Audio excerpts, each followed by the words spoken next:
Hey everyone, this is a entry from the Sage Handbook of Frankfurt School of Critical Theory.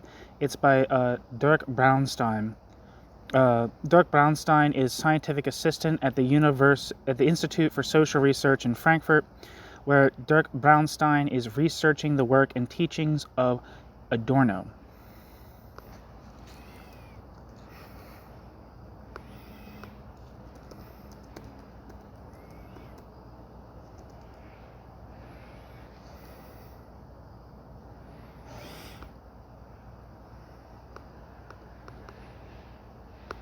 The piece that I'm reading is is titled Theodor W. Adorno and Negative Dialectics.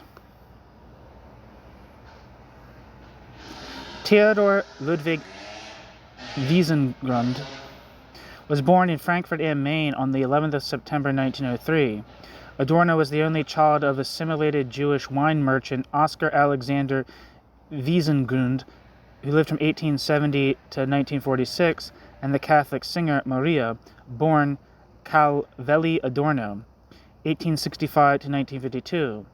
When later, in exile, Adorno obtained American citizenship, Theodor took his mother's maiden name, Adorno, as his own last name. Adorno grew up well looked after in his educated middle-class home and developed an almost limitless passion for music under the influence of his mother and her sister, Agatha Calvelli Adorno, who lived from 1868 to 1935, who lived with the Wiesengrunds. In Adorno's early childhood, Adorno received piano lessons, and later, Adorno would learn composition and begin to write Adorno's own music. In the 1920s, Adorno published several pieces of music criticism under the pseudonym Hector Rottweiler in Vienna. Into the 1960s, Adorno was a guest lecturer at the, quote, summer courses for new international music, end quote, in Kranichstein near Darmstadt. In 1925, Adorno left his home to study composition with Alban Berg in Vienna.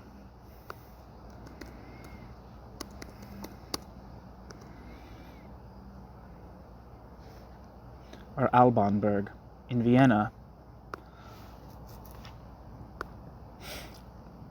Alban Berg lived from 1885 to 1935. Alban Berg was an Austrian composer of the Second Viennese School. Alban Berg... Did I say Bern before? I feel like I said Bern. Berg. Alban Berg's compositional style combined romantic lyricism with the 12-tone technique. Although Alban Berg left a relatively small oeuvre, Alban Berg is remembered as one of the most important composers of the 20th century for Alban Berg's expressive style encompassing, quote, entire worlds of emotion and structure, end quote. Alban Berg was born and lived in Vienna.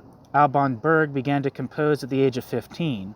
Alban Berg studied counterpoint, music theory, and harmony with Arnold Schoenberg between 1904 and 1911 and adopted his principles of developing variation and the 12-tone technique.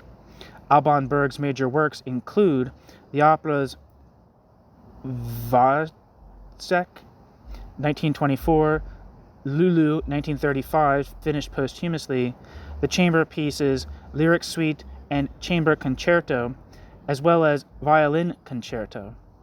Alban Berg also composed a number of songs, Lieder. He is said to have brought more, quote, human values, end quote, to the 12-tone system. Alban Berg's works are seen as more, quote, emotional than those of Schoenberg. Alban Berg's music had a surface glamour that won Alban Berg admirers when Schoenberg himself had few. Alban Berg died from sepsis in 1935. Back to the text. However, Adorno immersed himself not only in music but also in philosophy, and Alban Berg expressed the view that Adorno would not be able to carry out the two pursuits concurrently forever. Quote, because you're someone who is only interested in the whole, parenthesis, thank God, exclamation point, end parenthesis, end quote, Alban Berg said, quote, one day you will have to decide for Kant or Beethoven, end quote, Alban Berg. Adorno's professional path eventually led Adorno to university, but Adorno could not accept the alternative of philosophy and composition that Berg put forward. Although Adorno became a philosopher and sociologist in post-Nazi Germany, categorization according to a division of labor between specialist academic disciplines never suited Adorno's approach, nor Adorno's diverse intellectual activities, which cut across traditional academic boundaries. Adorno considered the usual distinction between philosophy, sociology, and aesthetics artificial. It expressed the need for a classificatory science for academic order, instead of giving itself over to objects and pursuing the moments that indicate the unity of the object. It tears the object apart by whatever method is applied, and it does so on the basis of questionable and externally imposed norms of scientific conduct. The, quote, question of all music, end quote, Adorno writes in fragmentary notes about Beethoven is, quote, how can a whole exist without doing violence to the individual part, end quote. This question motivated not only Adorno's music theory, but also his philosophy.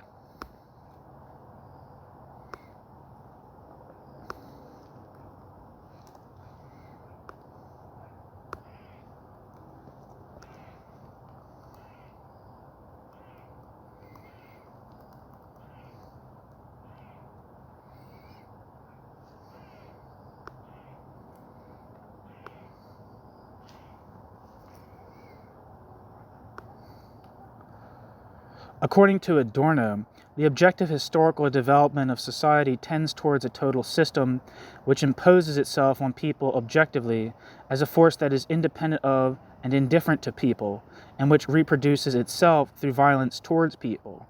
Adorno therefore understood the need to allow the sufferings that emerge from this repressive, formally abstract generality of objective force to speak as the condition of all truth. Quote, for suffering is objectivity that weighs upon the subject.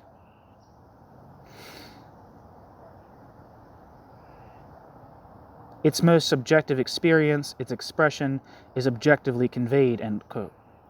Adorno, Negative Dialectics. While music in non-conceptual language can help to express suffering and promise the redemption of a non-violent whole more immediately, the philosophical concept must first be purged of the philosophical concepts, absolutization and self-limitation through insistent reflection and intellectual mediation. Common to true music and philosophy today, therefore, is the insight into the inaccessibility of any form of systematic thinking of the kind that reached its philosophical zenith in Hegel and its musical apogee in Beethoven. Once the harmonious unity of the real system has been exposed as an ideology, the harmonious unity of the real systems, once the harmonious unity of the real system has been exposed as an ideology, and its reproduction acknowledged as constituted by antagonism, music and philosophy are only possible as a negative system.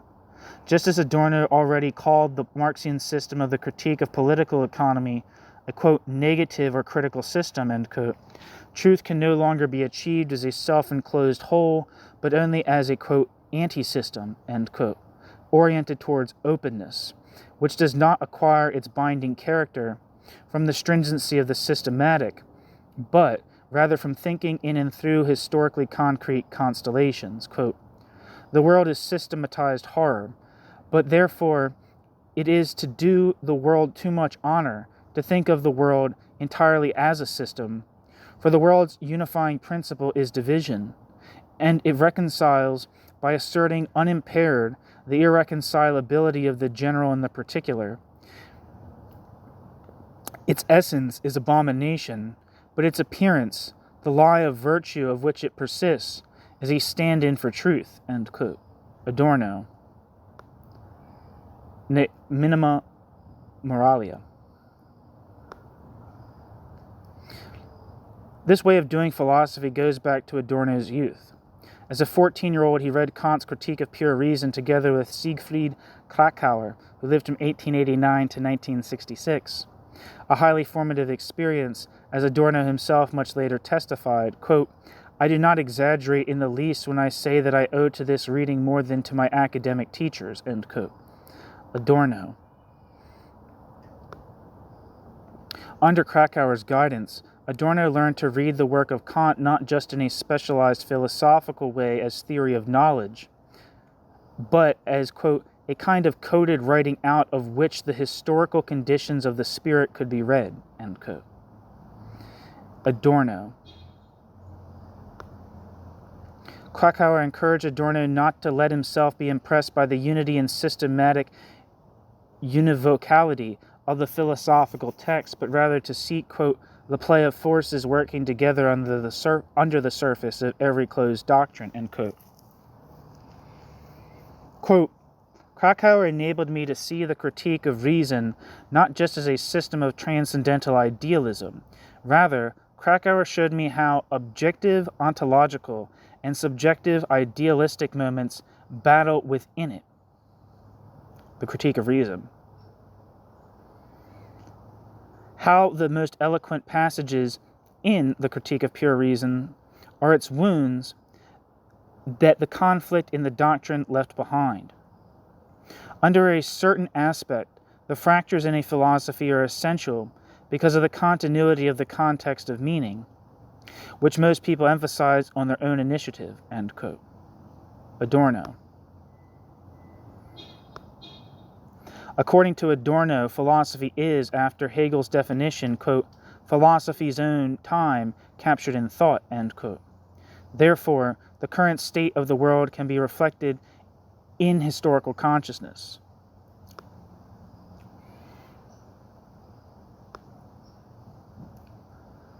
In codified philosophies, Kant's and those of the early 20th century, both the unconscious inaccessibility of the philosophical system and the tendencies to decay of the real are articulated. They are ultimately expressed in irredeemably ideological positions. The idea of a logic of disintegration, Adorno recalled decades later in a note to Negative Dialectics, is Adorno's oldest philosophical conception and goes back to his days as a student. The experience of the First World War, the failed revolutions of the post-war years, and the experience of the failure of culture are articulated in it.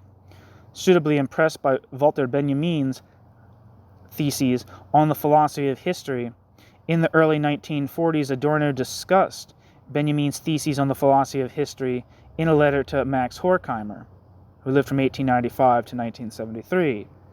None of Benjamin's work showed Adorno, quote, closer to our own intentions. None of Benjamin's work showed him, quote, closer to our own intentions, end quote, and there could be no doubt about the, quote, great pull of the whole, end quote. Adorno.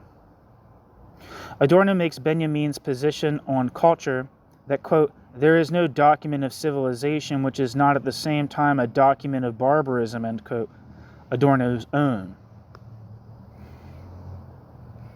Footnote, Benjamin, Theses on the Philosophy of History, published in Illuminations.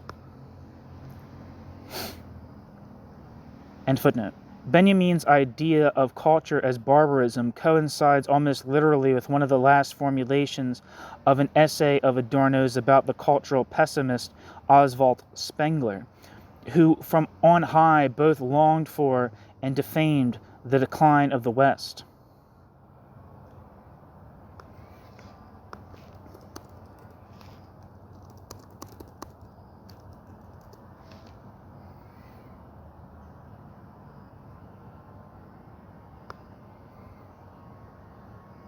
According to Wikipedia, The Decline of the West is a 2-volume work by Oswald Spengler.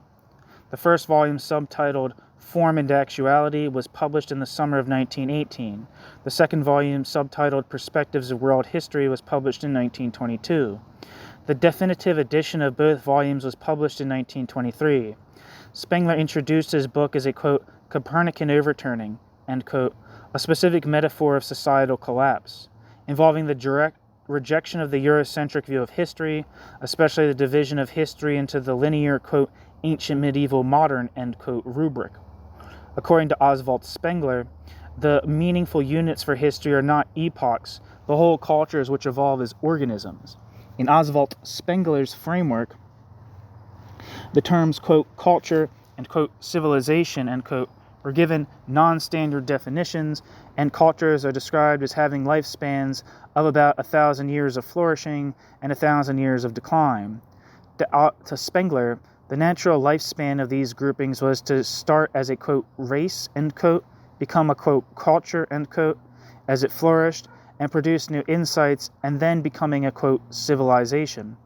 Spengler differed from others in not seeing the final civilization stages necessarily, quote, better than the earlier stages.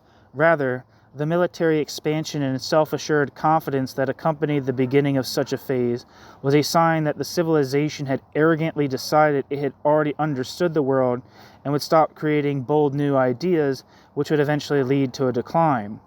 For example, to Spengler, the classical world's culture stage was in Greek and early Roman thought. The expansion of the Roman Empire was the classical world's civilization phase, and the collapse of the Roman and Byzantine empires their decline. Spengler believed that the West was in its, quote, evening, end quote, similar to the late Roman Empire, and approaching the West's eventual decline despite the West's seeming power. Spengler recognized at least 8 high cultures: Babylonian, Egyptian, Chinese, Indian, Mesoamerican, Mayan/Aztec, Classical, Greek-Roman, Apollonian, the non-Babylonian Middle East, Magian, and Western or European, quote, Faustian. Spengler combined a number of groups under the Magian label, or Magian, M-A-G-I-A-N label, quote, Semitic, Arabian, Persian, and the Abrahamic religions in general as originating from them: Judaism, Christianity, Islam. Similarly, he combined various Mediterranean cultures of antiquity, including both ancient Greece and ancient Rome as quote, Apollonian, and modern Westerners as, quote, Faustian.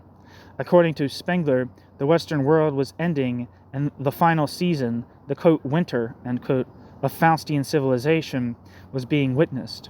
In Spengler's depiction, Western man was a proud but tragic figure because, while Western man strives and creates, Western man secretly knows the actual goal will never be reached.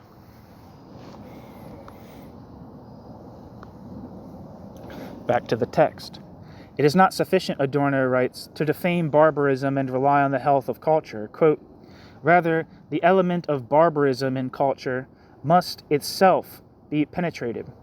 Only such thoughts have a chance to survive Spengler's verdict, which challenged the idea of culture no less than the reality of barbarism, end quote.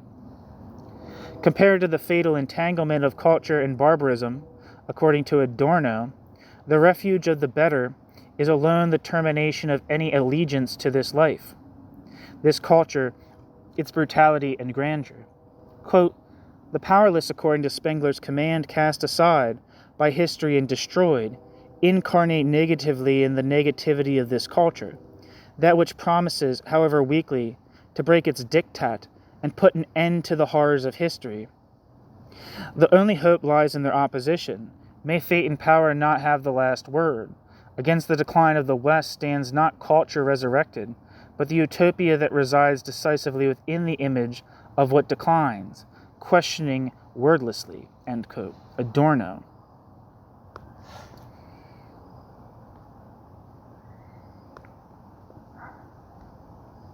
Adorno published the first of his reflections diagnosing the ills of his age while still a high school student.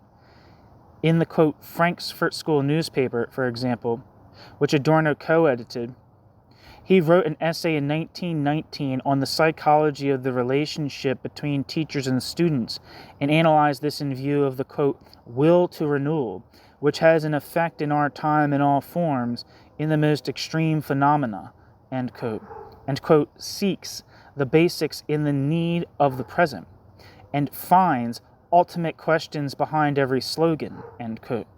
Behind the contemporary, sometimes superficial talk of materialism, Adorno identifies a, quote, longing for ultimate liberation, end quote, and is thrilled that, quote, perhaps what is truly great in our time, end quote, is that, quote, we have again learned to argue an idea. That is what our time has in common with the greatest epochs of world history. Without a doubt, a time in which people fight for the sake of their belief, without any external thought of power, with actions, even up to the horrific destruction of the personality of the other, represents a vast improvement over one in which cowardly and self-satisfied tolerance bypass one another intellectually, and ultimately the deepest questions of our lives face indifference. End quote. Adorno. Nevertheless, Adorno confesses to, quote, eschewing the dogmatic, end quote, and regrets that the questions that generally excite our tempers in contemporary debate, as well as the ideas at work in them, quote, are often identified with party political goals, end quote, and are, quote, degraded to points on a program, end quote.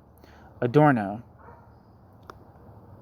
While Adorno was still at high school, Adorno began a close friendship with Leo Löwenthal, who lived from 1900 to 1993, who, along with Siegfried Kracauer, introduced Adorno to the avant-garde intellectual milieu of Frankfurt, which gathered not at least around the Jüdische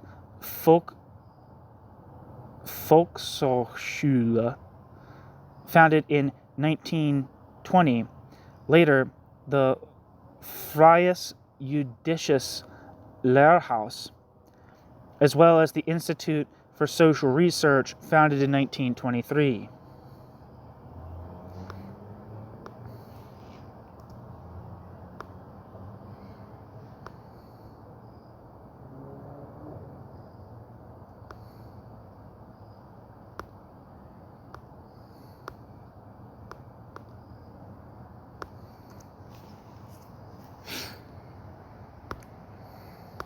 According to German Wikipedia, the Freies Jüdisches Lehrhaus translates as the Free Jewish Teaching House.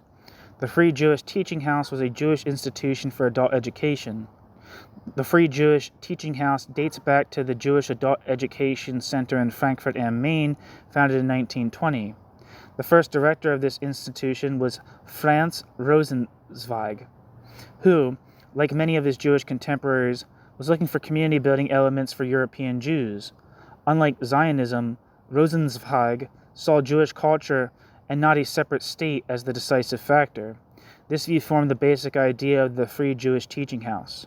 The overarching goal was to win back for Judaism the self-confident, educated Jews who had their spiritual and intellectual home outside of Judaism, and to familiarize them again with the metaphysical and religious background of the traditional faith. Back to the text.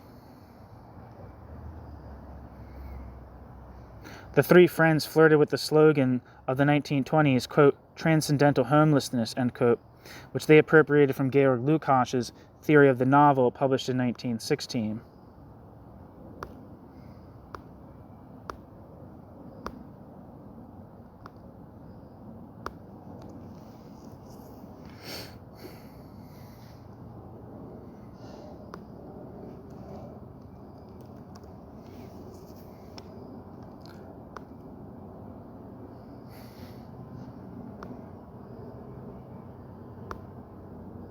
One second, sorry.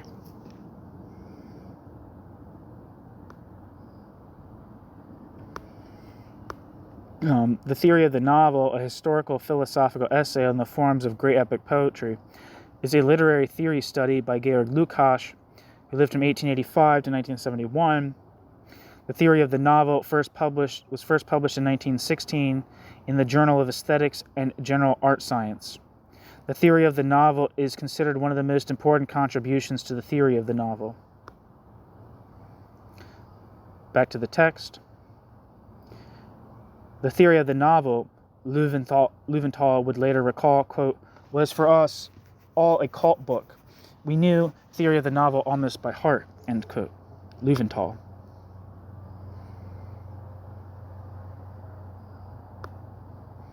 In 1923, Adorno was introduced to Benjamin, through whom he also met Margareta Gretel Karplus.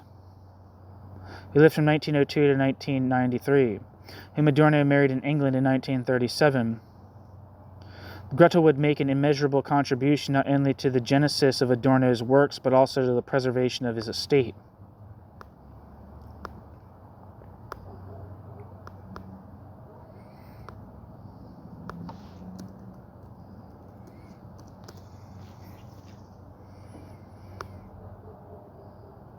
German Wikipedia says, Gretel Adorno, born Margareta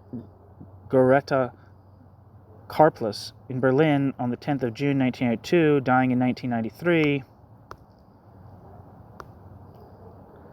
was a German chemist and entrepreneur. From the 1920s onward, Gretel Adorno was in contact with leading intellectuals of the time, including Walter Benjamin in particular. Gretel Adorno was involved in the work of her future husband, Theodor W. Adorno, and in the work of the Institute for Social Research. Gretel Adorno was co-editor of the writings of Walter Benjamin and the collected works of Adorno, including Adorno's aesthetic theory. Back to the text. After completing his school education in 1921, Adorno began studying philosophy, music theory, sociology, and psychology at the University of Frankfurt. Adorno's teachers included the sociologist Franz Oppenheimer and the philosopher Hans Cornelius.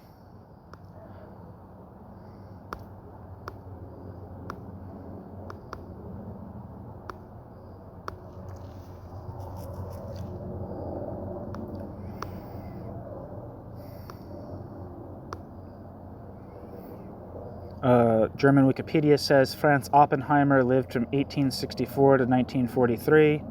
Franz Oppenheimer was a German physician, sociologist, and economist who was a supporter of Zionism. Franz Oppenheimer is considered an important pioneer of the social market economy.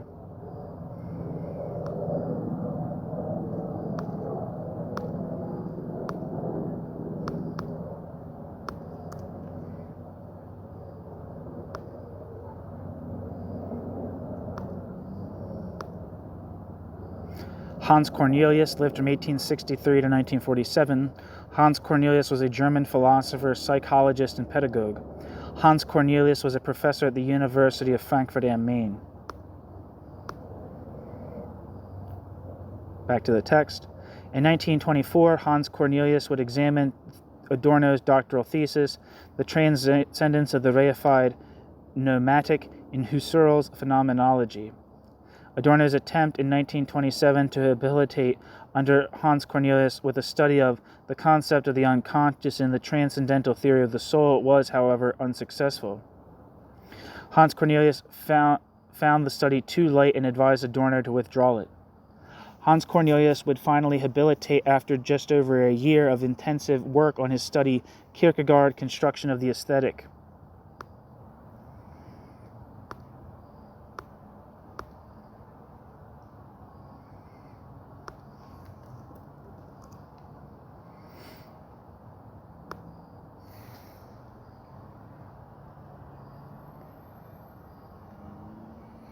One second, sorry.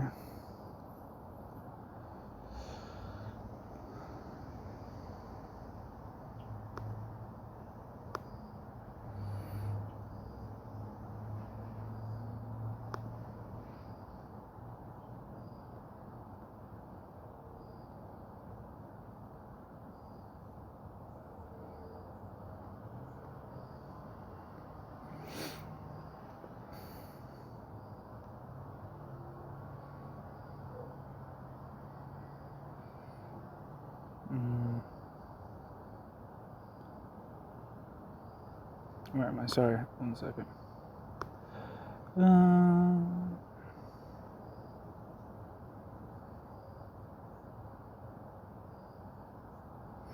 Okay.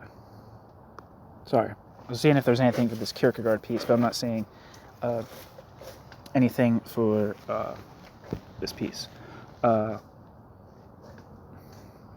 Adorno would finally habilitate after just over a year of intensive work on his study Kierkegaard, Construction of the Aesthetic, published in February 1931 under the Protestant theologian and professor of philosophy at the University of Frankfurt, Paul Tillich.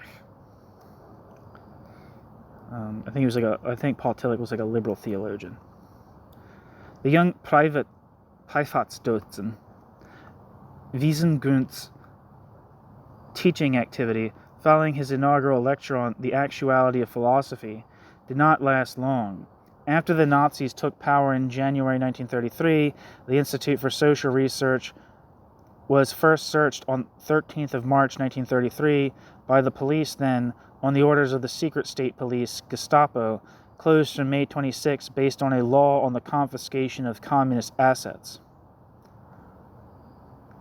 The accusation, promoting, quote, subversive activities, end quote.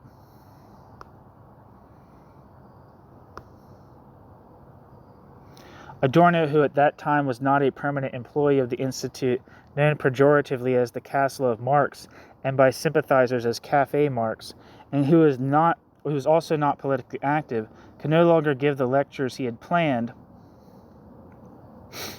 for the summer semester. In September, the National Socialists officially revoked his authorization to teach.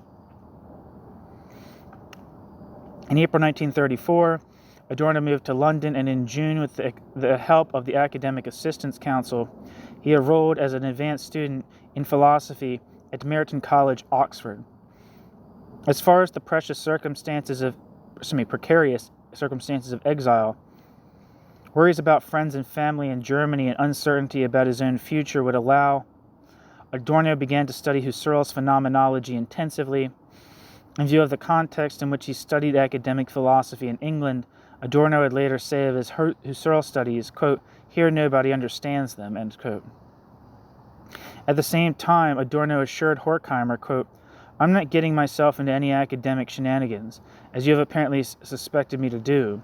Or do you think that despair about the situation has stupefied me so much that I'm considering adding 101st to the 100 existing epistemological standpoints? In any case, the objective work is not at the front, but at the stage. I hope that it will contribute something to the supplies," end quote. Adorno. The study, later entered as the third chapter in the Against Epistemology, a Metacritique,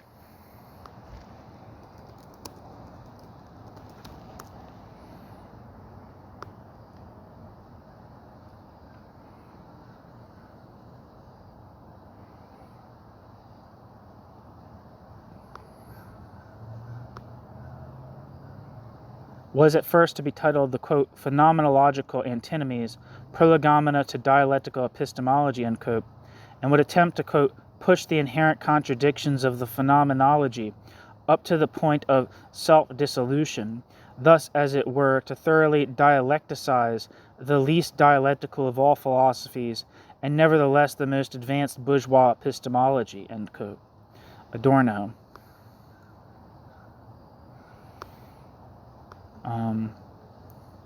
Against Epistemology, a Metacritique was published by Wiley in English in 2013.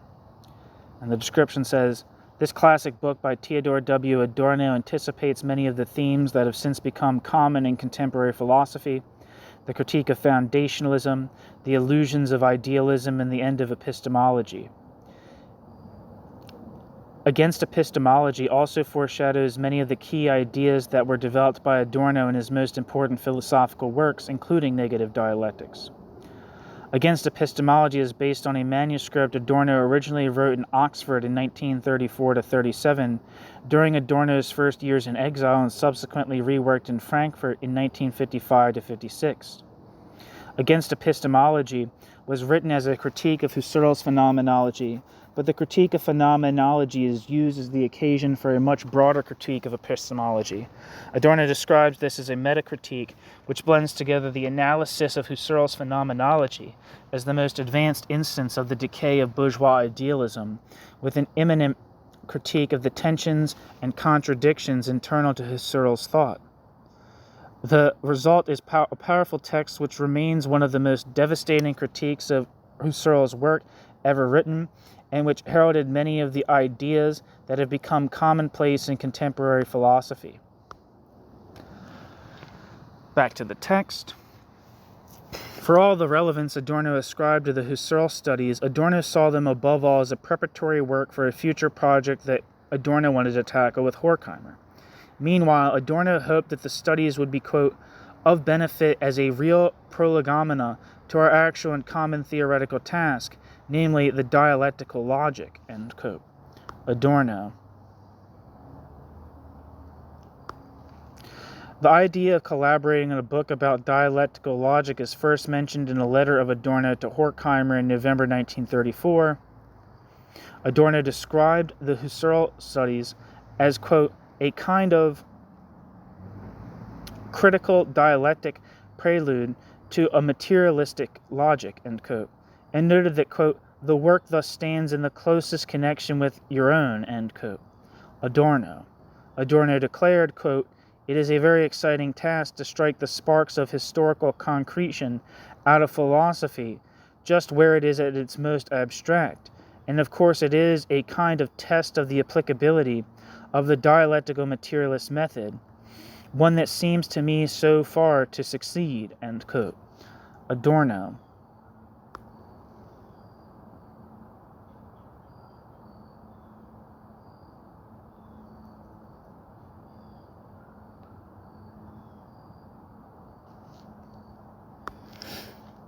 Adorno leaves no doubt that he saw the materialist dialectic neither as a mere corrective to idealism or as its externally opposed antithesis, but rather as something to be developed only through immanent critique.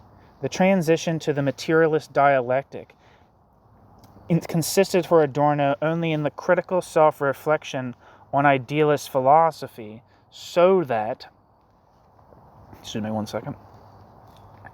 Come on, you son of a gun. So that the former is mediated by the latter.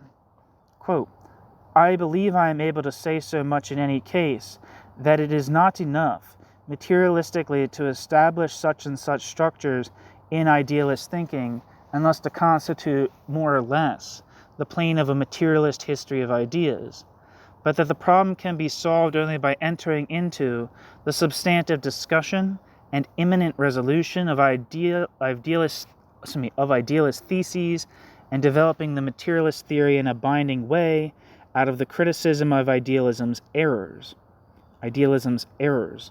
in the strictest sense. This is anyway what I imagine for our great work, and also a little for my current work, which tries everywhere to reach precisely the points at which one tips over into materialist dialectics, end quote. Adorno. Adorno and Horkheimer discussed the planned book about dialectical logic frequently in the following years. From early 1938, Adorno and Horkheimer searched for a specific problem from which the materialist dialectic could be unfolded. Horkheimer and Adorno considered the concept of autonomy, the relationship between dialectics and totality, between dialectics and positivism, the critique of psychology and of psychologism, art, the theory of society, and the relationship between the labor movement and culture. Their own position on the proletariat was for some time the most pressing problem that the staff of the Institute for Social Research had to clarify. Thus Adorno still stressed in 1936, quote, what seems to me to be the most important task of the Institute with regard to the theory of dialectical materialism, namely a theoretical analysis of the current situation of the class struggle, end quote. Adorno. Adorno actually provided such an analysis in 1942 under the title of Reflections on Class Theory.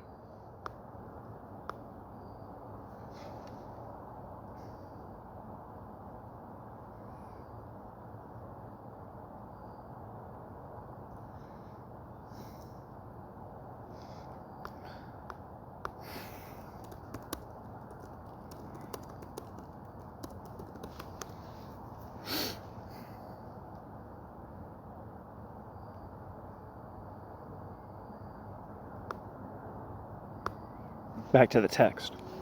The 9 theses are, however, far more than that.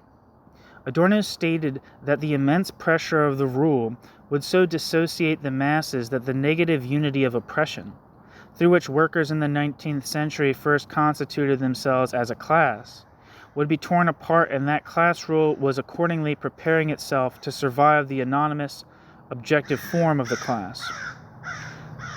As necessary as Adorno thought it was to consider the concept of class in such a way that it was both maintained and transformed, Adorno also emphasized the historical philosophical draw of Marxian class theory over a merely economic understanding.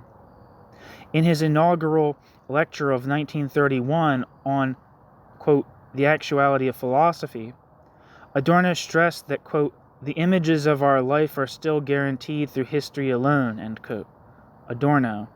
In a lecture of 1957 on the introduction to the philosophy of history, Adorno still speaks of his, quote, attempt, to make philosophy of history in a radical sense the center of philosophy, end quote. Adorno.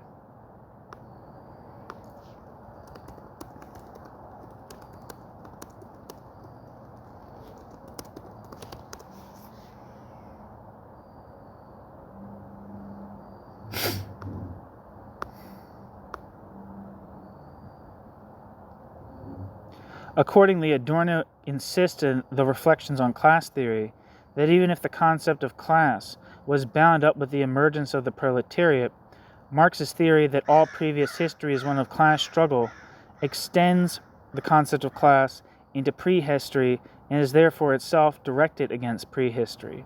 Quote, by exposing the historical necessity that brought capitalism into being, the critique of political economy is the critique of history as a whole, end quote.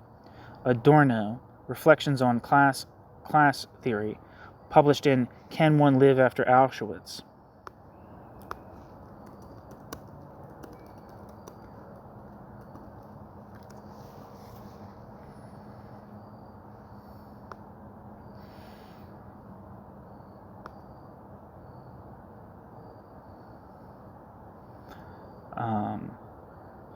Can One Live After Auschwitz is a philosophical reader, was published by Stanford University Press in May 2003, and the description says, this is a comprehensive collection of readings from the work of Theodor Adorno, one of the most influential German thinkers of the 20th century. What took place in Auschwitz revokes what Adorno termed, quote, the Western legacy of positivity, end quote, the innermost substance of traditional philosophy. The prime task of philosophy then remains to reflect on its own failure, on philosophy's own complicity in such events. Yet in linking the question of philosophy to a historical occurrence, Adorno seems not to have abandoned his paradoxical lifelong hope that philosophy might not be entirely closed to the idea of redemption. Adorno prepares for an altogether different praxis, one no longer conceived in traditionally Marxist terms, but rather to be gleaned from, quote, metaphysical experience, end quote. In this collection, Adorno's literary executor has assembled the definitive introduction to his thinking. Its 5 sections anatomize the range of Adorno's concerns, quote, toward a new categorical imperative, end quote, quote, damaged life, end quote, administered world reified thought, art memory of suffering, and a philosophy that keeps itself alive. A substantial number of Adorno's writings appear here in English for the first time. This collection comes with an eloquent introduction from Wolf Tiedemann, the literary executor of Adorno's work. Back to the text. According to Adorno, Marx's observation that all history is one of class struggle, because history until today has always been the same, namely prehistory, constituted an instruction as to how to recognize history as such. Quote, from the most recent form of injustice, a steady light reflects back on history as a whole, end quote. Adorno.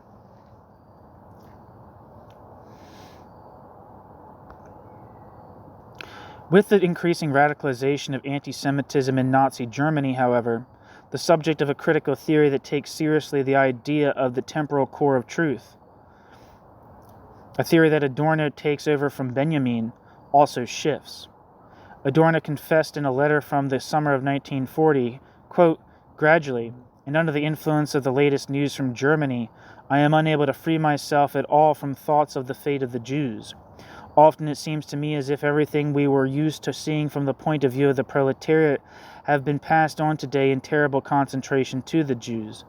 I wonder whether we should not say the things that we really want to say in connection with the Jews, who now represent the counterpoint to the concentration of power." End quote. Adorno, letter to Horkheimer. This proposal eventually found approval with Horkheimer, and in October 1941, he wrote summarily to Adorno that anti-Semitism signifies, quote, "today really the focus of injustice, and our kind of physiognomy must return to the world where it shows its most horrific face." Ultimately, however, the question of anti-Semitism is the one in which what we write can most quickly enter into a context in which it is effective, without us betraying anything in it. And I could imagine, even without chimerical optimism, that such a study would have such an impact that it would help us further. In any case, I would certainly dedicate years to realizing it without hesitation." End quote. Horkheimer.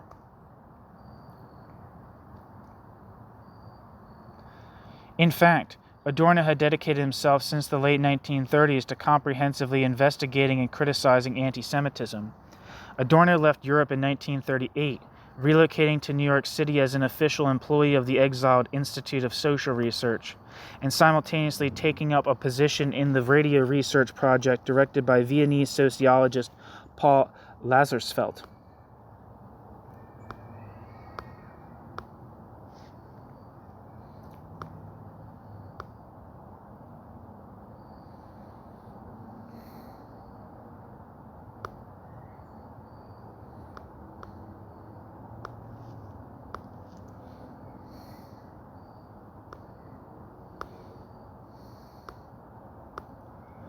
According to Wikipedia, German Wikipedia, Paul Lazarsfeld lived from 1901 to 1976. Paul Lazarsfeld was an Austrian-American sociologist and was also known under the pseudonym Elias Smith. Paul Lazarsfeld was the 52nd president of the American Sociological Association.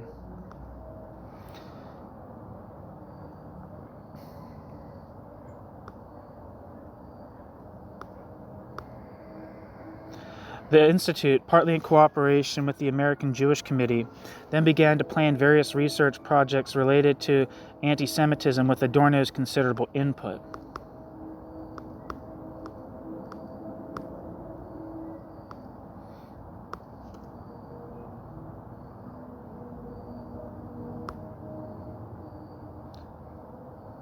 Wikipedia says, American Jewish Committee is a civil rights group and Jewish advocacy group established on the 11th of November 1906. The Jewish American Committee is one of the oldest Jewish advocacy organizations and, according to the New York Times, is, quote, widely regarded as the dean of American Jewish organizations, end quote. Besides working in favor of civil liberties for Jews, the American Jewish Committee has a history of fighting against forms of discrimination, has a history of fighting against forms of discrimination in the United States and working on behalf of social equality, such as filing an amicus brief in the May 1954 case of Brown versus Board of Education and participating in other events in the civil rights movement. Back to the text.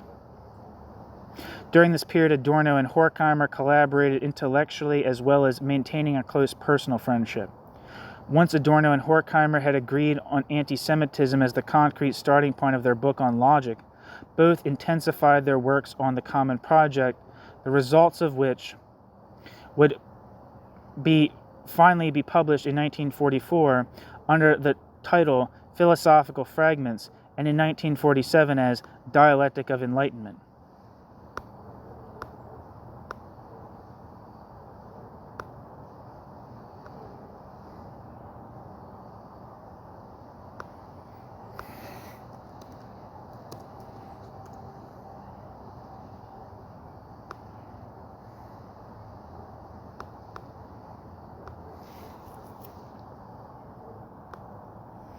One second.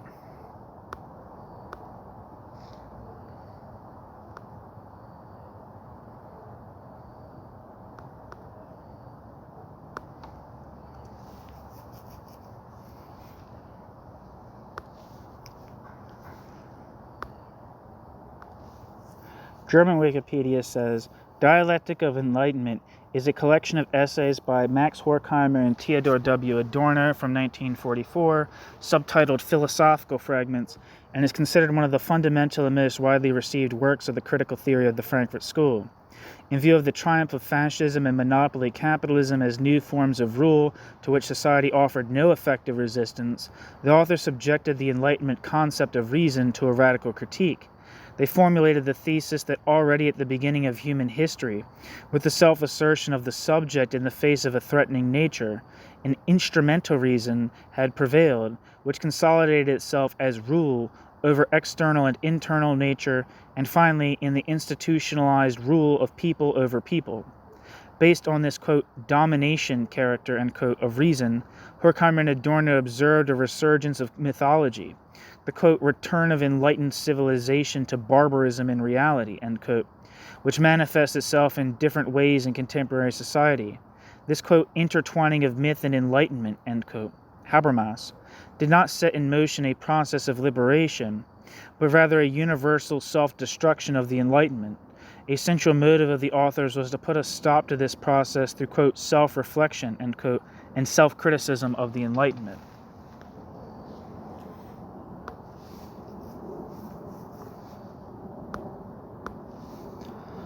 Back to the text. Already by September 1940, Adorno sent a theoretical outline to Horkheimer, which Horkheimer still found inadequately formulated and reckless. But despite all the required modifications, Horkheimer thought it indicated how a real theory of anti-Semitism must be articulated. According to Horkheimer, the depth and tenacity of hatred against Jews left the usual explanations of anti-Semitism appearing rationalistic and therefore inadequate. Anti-Semitism dates back, Adorno argued, quote, to a period in which many of the, quote, rational grounds, end quote, for anti-Semitism's emergence, such as the participation of Jews in capitalism and liberalism, were not yet in effect. Anti-Semitism itself bears some archaic traits that point beyond the usually specified causes, end quote. Horkheimer.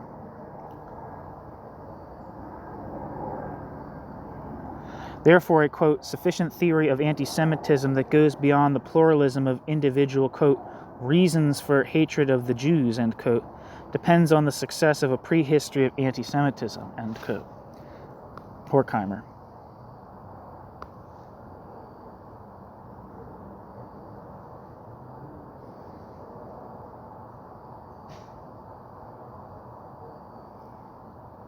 Therefore, a, quote, sufficient, where am I? Horkheimer replied approvingly to Adorno's outline that, quote, that contemporary anti-Semitism is, quote, grounded in prehistory, end quote. So is that quote from Adorno or Horkheimer? I can't tell. Sorry, I'm confused. I'm getting confused here, so I'm just going to keep moving on. And confessed, quote, I am convinced that the Jewish question is the question of contemporary society. Here we are in agreement with Marx and Hitler, but otherwise as little as with Freud, end quote.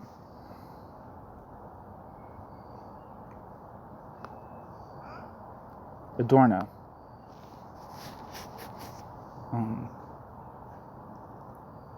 Oh no, Horkheimer.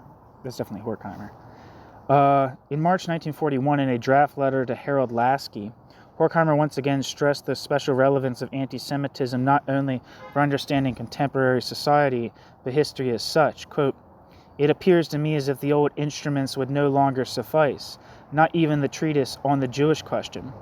As true as it is that one can understand anti-Semitism only from our society, true as it appears to me that by now society itself can be properly understood only through anti-Semitism, it demonstrates on the example of the minority which is, as a matter of fact, in store for the majority as well, that change into administrative objects.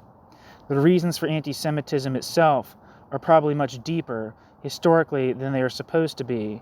They cannot be explained solely by money economy. End quote. Horkheimer to Harold Lasky.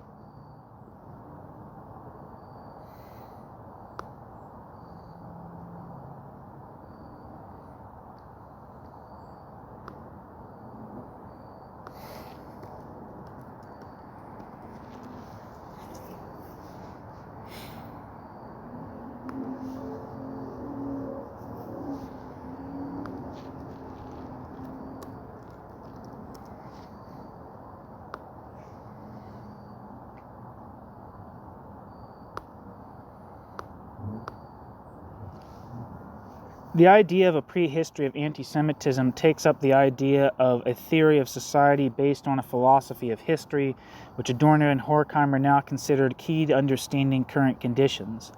Reflection on the archaic and prehistoric follows the impulse to be true to the unconscious foundations of modernity and to turn the Enlightenment reflexively on the Enlightenment self.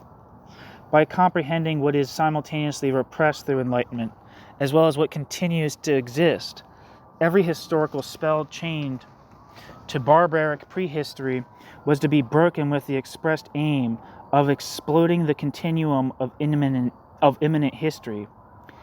It is the attempt, by immersing oneself in contemporary phenomena, to read the history sedimented within contemporary phenomena.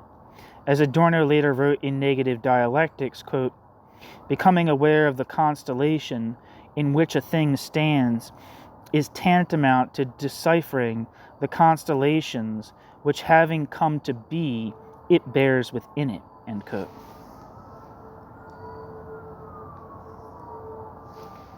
End quote. Adorno, Negative Dialectics.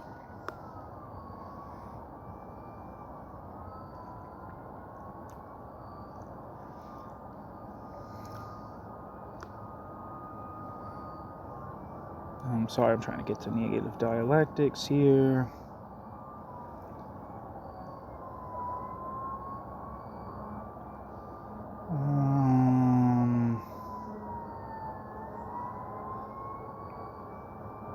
Come on.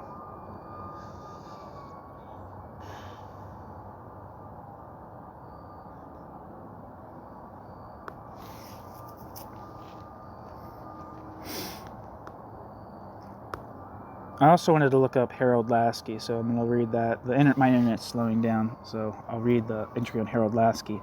Harold Lasky lived from 1893 to 1950, was an English political theorist and economist.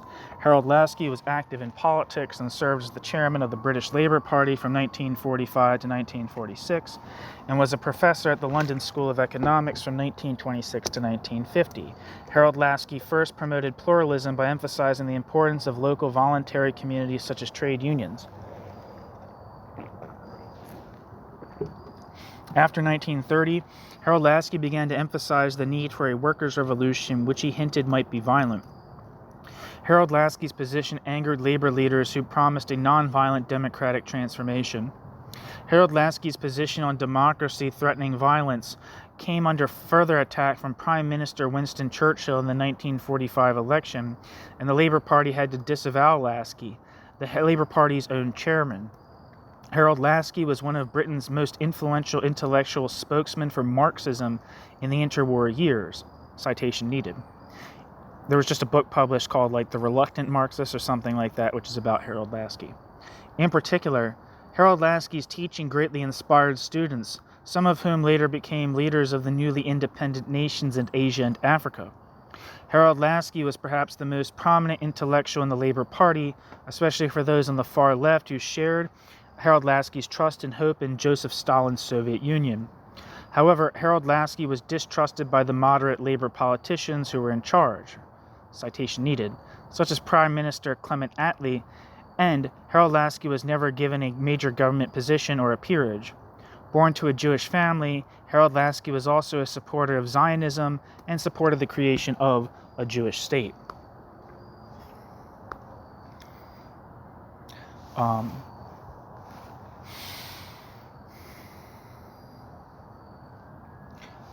And the German Wikipedia entry for Negative Dialectics says, Negative Dialectics is the title of a work by the philosopher Theodor W. Adorno, published in 1966.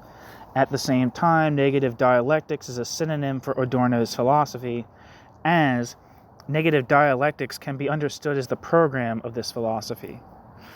Adorno considered Negative Dialectics to be the main work of his oeuvre,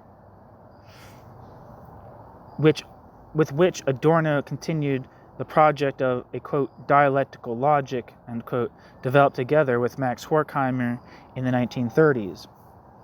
According to Günter Fiegel, Nowhere else does Adorno, quote, engage in such extensive systematic discussions and debates on basic philosophical positions, end quote, without the book representing a systematic outline in the classical sense, but rather a, quote, methodology, end quote, of his, quote, material works, end quote.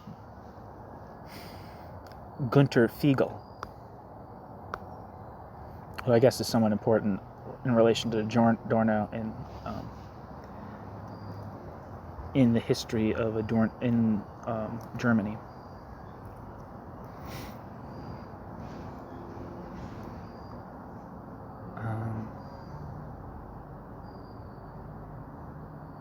Prehistory does not enter into Adorno's work as something that is elapsed, but as something still present. It is not a matter of illuminating prehistory as such, but prehistory's relationship to modernity. This was the task of the dialectic of enlightenment.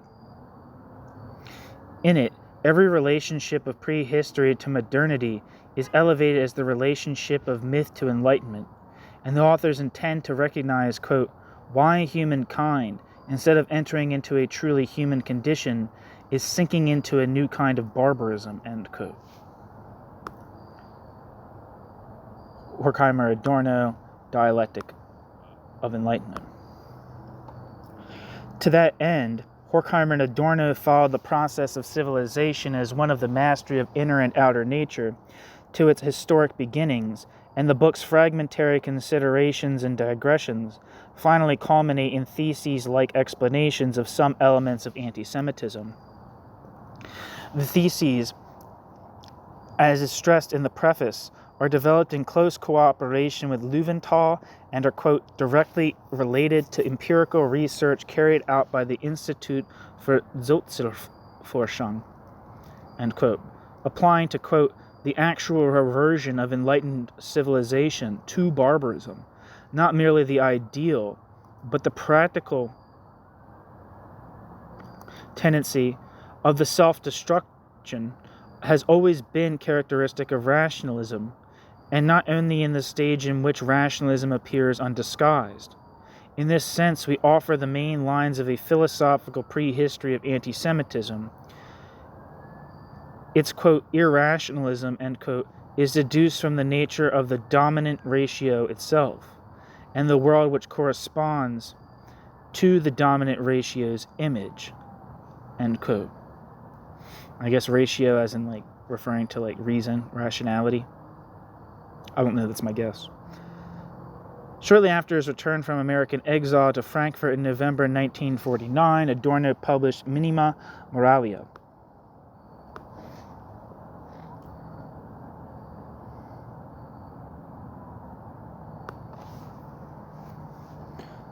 According to German Wikipedia, Minima Moralia, Reflections from a Damaged Life, is a philosophical text by Theodor W. Adorno, written in American exile. Minima Moralia contains 153 aphorisms and short essays on the conditions of being human. Conditio humana, under capitalist and fascist conditions. Along with the Dialectic of Enlightenment and the Negative Dialectic, Minima Moralia is one of Adorno's main philosophical works. Minima Moralia occupies a special position in Adorno's entire work, as the short-numbered texts have no discernible theoretical connection to one another. 50 years after Minima Moralia's publication in 1951, the collection has been described as the last German, quote, people's book of philosophy, end quote, and, quote, household book of the critical intelligentsia, end quote, in view of its popularity and its surprisingly great success from the start, with a total of over 100,000 copies sold.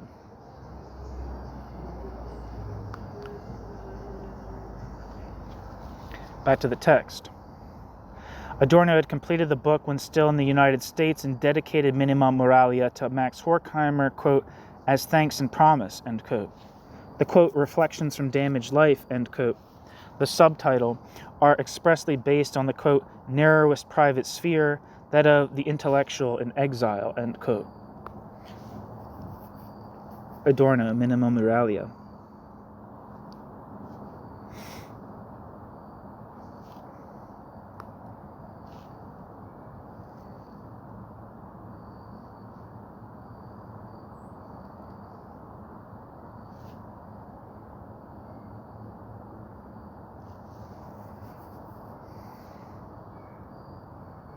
1 second.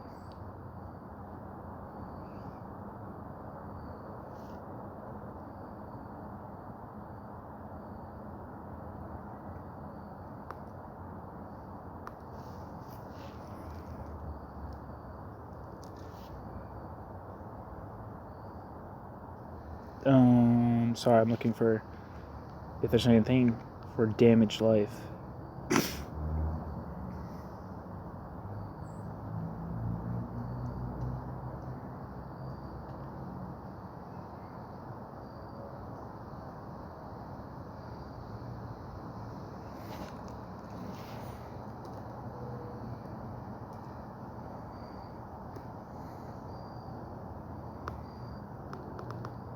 No, sorry.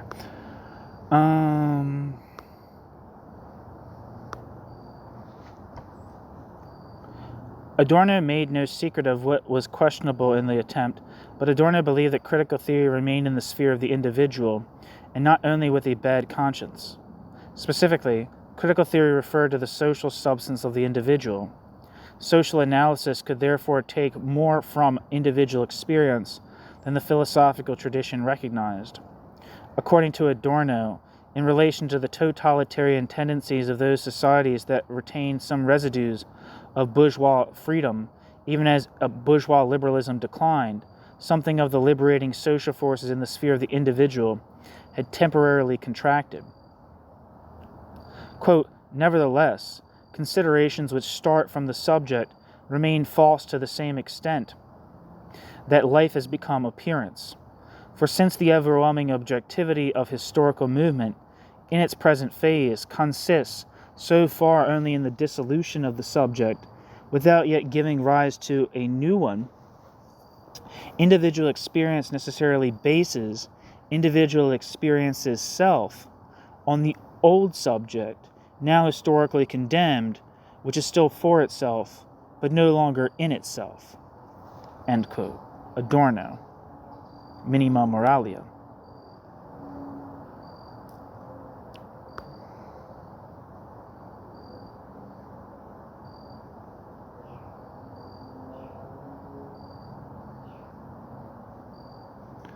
One second.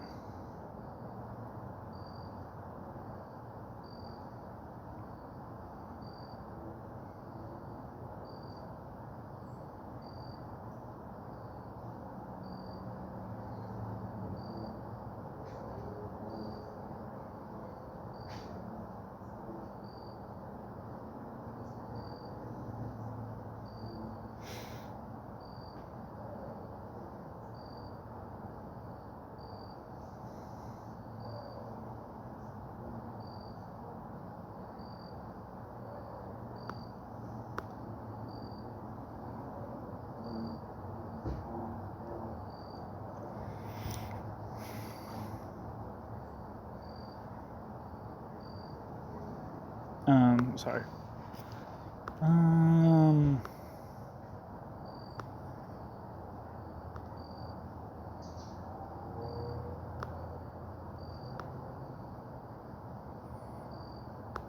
Okay, my bad. Though the individual was the point of departure from minima moralia, Adorno stayed abreast of the, quote, changes in the rock strata of experience, end quote, affected through National Socialism in Auschwitz, and continued the conception of a logic of decay associated with a negative philosophy of history, in reference to the drama, The Last Days of Mankind, in which the Viennese writer and critic Karl Kraus pilloried the atrocities of the First World War. Adorno writes, quote, what is being enacted now ought to bear the title, quote, After Doomsday, end quote, end quote. Quote, the thought that after this war life will continue, quote, normally, or even that culture could be, quote, rebuilt, as if the rebuilding of culture were not already its negation, is idiotic. Millions of Jews were murdered, and that is to be seen as an interlude and not the catastrophe itself. What is this culture waiting for? And even if countless people still have time to wait, it is inconceivable that what happened in Europe will have no consequences, that the quantity of victims will not be transformed into a new quality of society at large, barbarism. As long as blow is followed by counterblow, catastrophe is perpetuated. End quote. Adorno.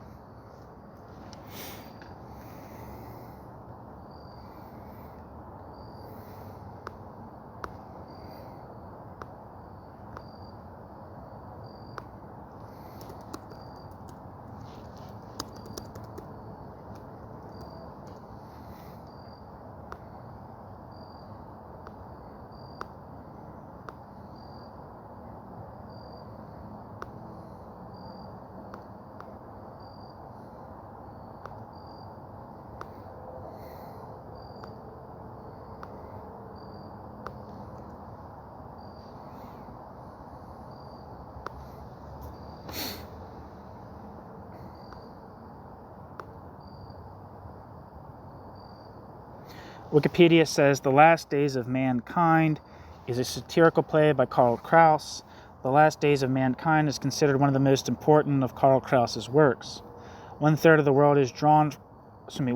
play is drawn from documentary sources and is highly realistic, except the final scenes, which are of expressionist genre.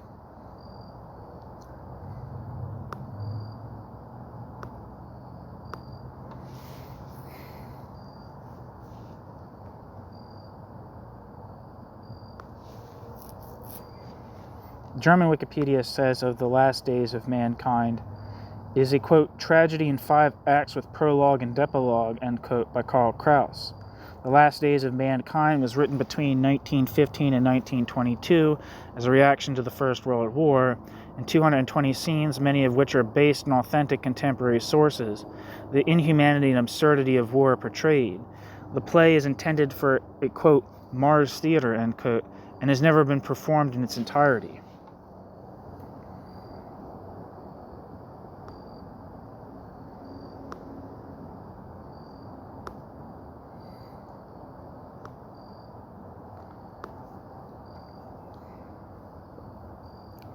Karl Kraus was an Austrian writer, publicist, satirist, poet, aphorist, playwright, promoter of young authors, language, culture, and media critic.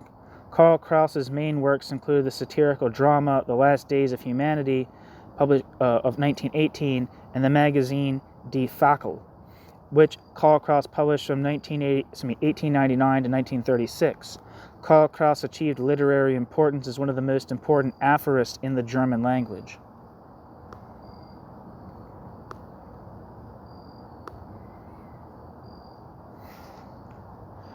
Back to the text.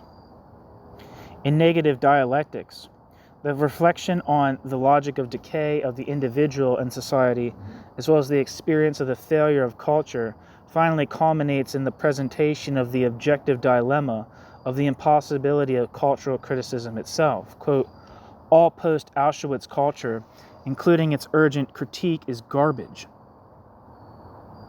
In restoring itself after the things that happened, without resistance in its own countryside, culture has turned entirely into the ideology culture had been potentially, had been ever since culture presumed, in opposition to material existence, to inspire that existence with the light denied it by the separation of the mind from manual labor. Whoever pleads for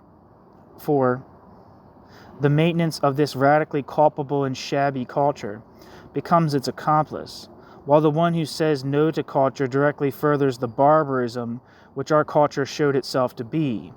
Not even silence gets us out of the circle. In silence we simply use the state of objective truth to rationalize our subjective incapacity, once more degrading truth into a lie, end quote. Adorno, Negative Dialectics. I wanted to read two entries real quick about concepts in some of Adorno's writings. One is, there is no right life in the wrong. There is no right life in the wrong one. This sentence is a maxim by the German philosopher Theodor W. Adorno from his Minima Moralia. The popular saying is today considered his most famous sentence, a phrase that has become a proverb. The Minima Moralia was written between 1944 and 1947 in American exile under the impression of fascist terror in Europe. Within Minima Moralia, the sentence forms the concluding sentence of a 2-page-long aphorism entitled Asylum for the Homeless, which deals with the difficulties of establishing one's home somewhere in modern times.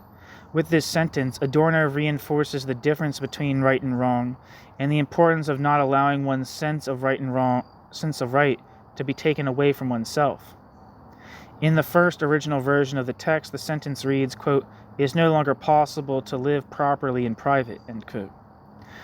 In Negative Dialectics, Adorno speculated whether humans would still be able to exist in a right world. Quote, "Probably a right world would be unbearable for every citizen of the wrong world.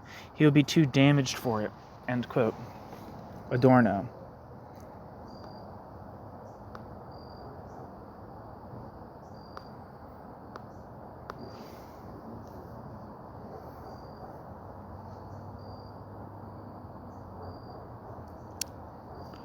And culture industry. I wanted to read that real quick. The German Wikipedia.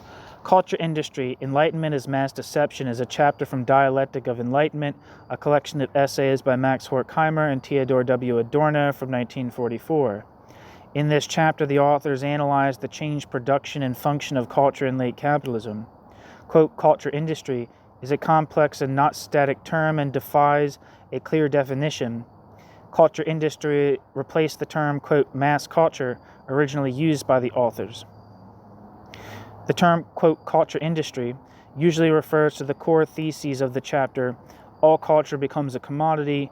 Art defines itself by art's economic value, not by aesthetic aspects, which play a role in the analysis of the autonomous work of art of bourgeois society.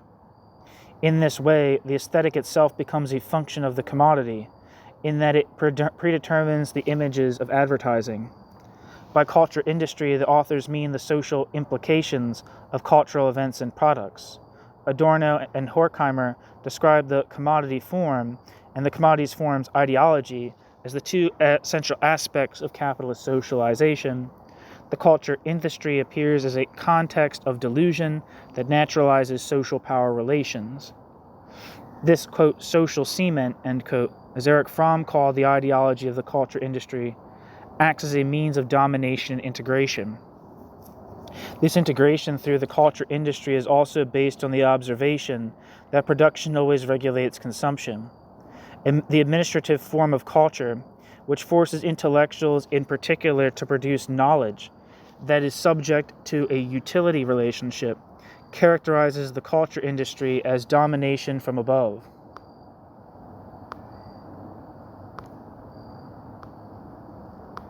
Back to the text. Adorno began work on Negative Dialectics, one of the most radical writings of the last century, at the end of the 1950s, and it was completed and published in 1966. Negative Dialectics was the realization of a plan that Adorno and Horkheimer had pursued since the late 1940s. Adorno and Horkheimer planned a second volume of Dialectic of Enlightenment to continue the project of a dialectical logic. Quote, "One had to cross the frozen waste of abstraction," end quote. Adorno recalls to a comment by Benjamin about his study of Husserl of 1937, quote, to arrive at concise, concrete philosophizing, end quote. Adorno. Negative Dialectics would retrospectively carve such a path. With Negative Dialectics, Adorno may not have substantiated the procedure that permeates his material works and which can neither be called strictly scientific nor traditionally philosophical, but he did justify it. Adorno laid his cards on the table, which, however, is not the same as playing.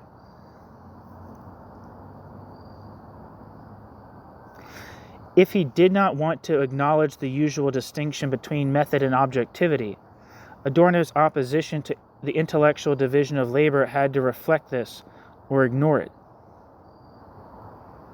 Thus, Adorno decided to exclude from his main work the polemic, originally conceived as part of negative dialectics, against the, quote, jargon of authenticity, end quote, which was in the meantime being spoken and written in Germany, and as Adorno saw it, was by no means limited to Heidegger and Jaspers as heads of a particular philosophical school, but, far beyond that, represented the latest manifestation of the German ideology in the democratized national community. According to Adorno, elements of physiognomy of language and sociological elements of the jargon of authenticity no longer fitted properly into the plan of the book. Quote, certainly, in intention and in theme, the jargon, the book, of authenticity is philosophical. As long as philosophy was in line with philosophy's own concept, it had content.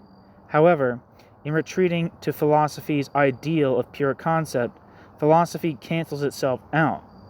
This thought was also developed in the book, which was then still unfinished, while the jargon of authenticity proceeds according to this insight, without, however, grounding it fully, end quote. Adorno.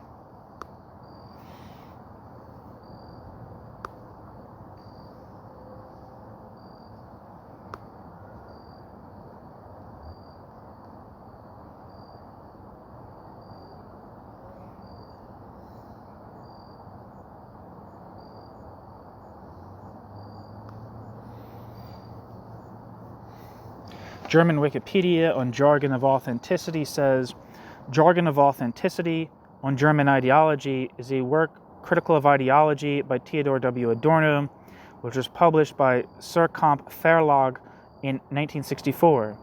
Jargon of Authenticity has been translated into many languages, including Spanish, 1971, English, 1973, Italian, 1982, French, 1989, Russian, Turkish, Danish, and Romanian. The subject matter is a criticism of language, which is directed against a jargon that was widespread at the time and which the author noticed in post-war Germany, especially among functionaries at official events and even more so in publications. Adorno sees the forms of expression used as being prominently modeled on those of Martin Heidegger and Karl Jaspers in the late phase of the Weimar Republic. For Adorno, jargon is an expression of the dominant contemporary German ideology, which shows echoes of the language forms and ways of thinking of the apparently overcome Nazi fascism. With the subtitle of the work, Adorno makes it clear that he sees his work as a critique of ideology in the tradition of the German ideology written by Marx and Engels. Adorno's work was primarily perceived as a direct attack on Heidegger and Heidegger's philosophy. Back to the text. This is why Adorno excluded jargon of authenticity from negative dialectics and published the jargon of authenticity earlier in 1964 as a kind of propedeutic. Quote, the only thing that could be controversial, end quote, Adorno emphasized to Max Horkheimer when Negative Dialectics was published, quote, is whether one should let oneself enter the sphere of so-called professional philosophy, but that corresponds to my passion for immanent critique, which is no mere passion, and has probably also justified itself to a certain degree in the book.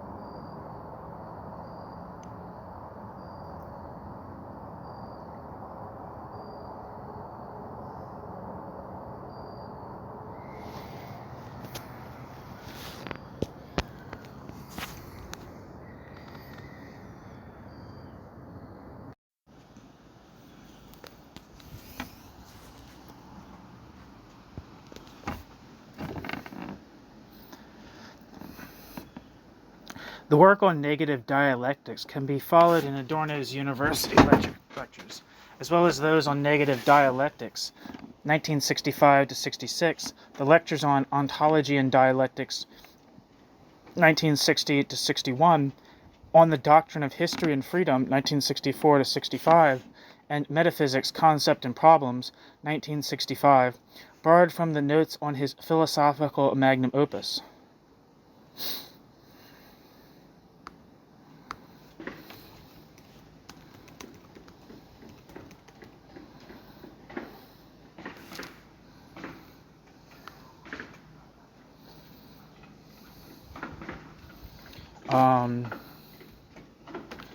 This is the description to Adorno's Ontology and Dialectics.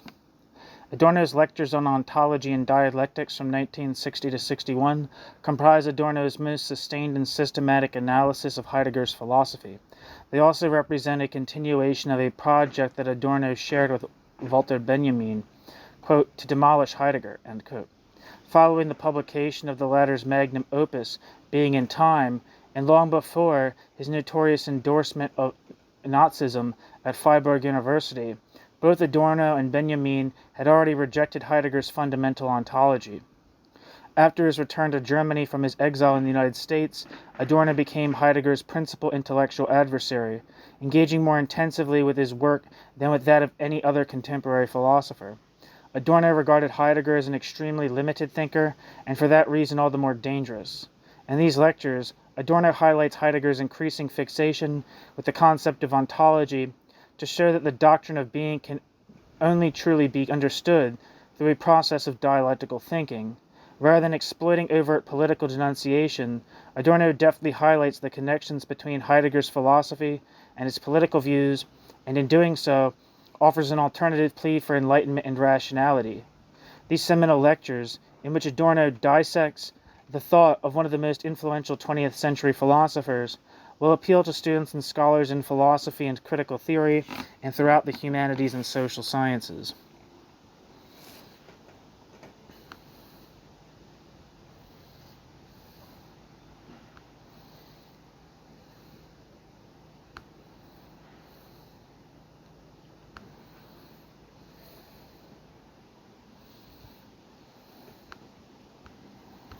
Okay, on the doctrine of history and what? And freedom.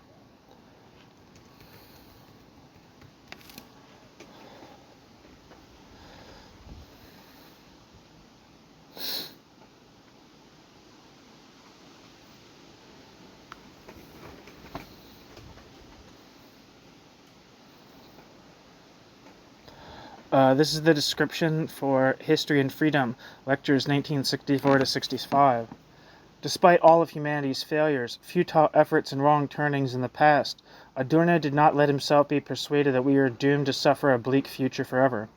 One of the factors that prevented Adorno from identifying a definitive plan for the future course of history was Adorno's feelings of solidarity with the victims and losers. As for the future, the course of events was to remain open-ended.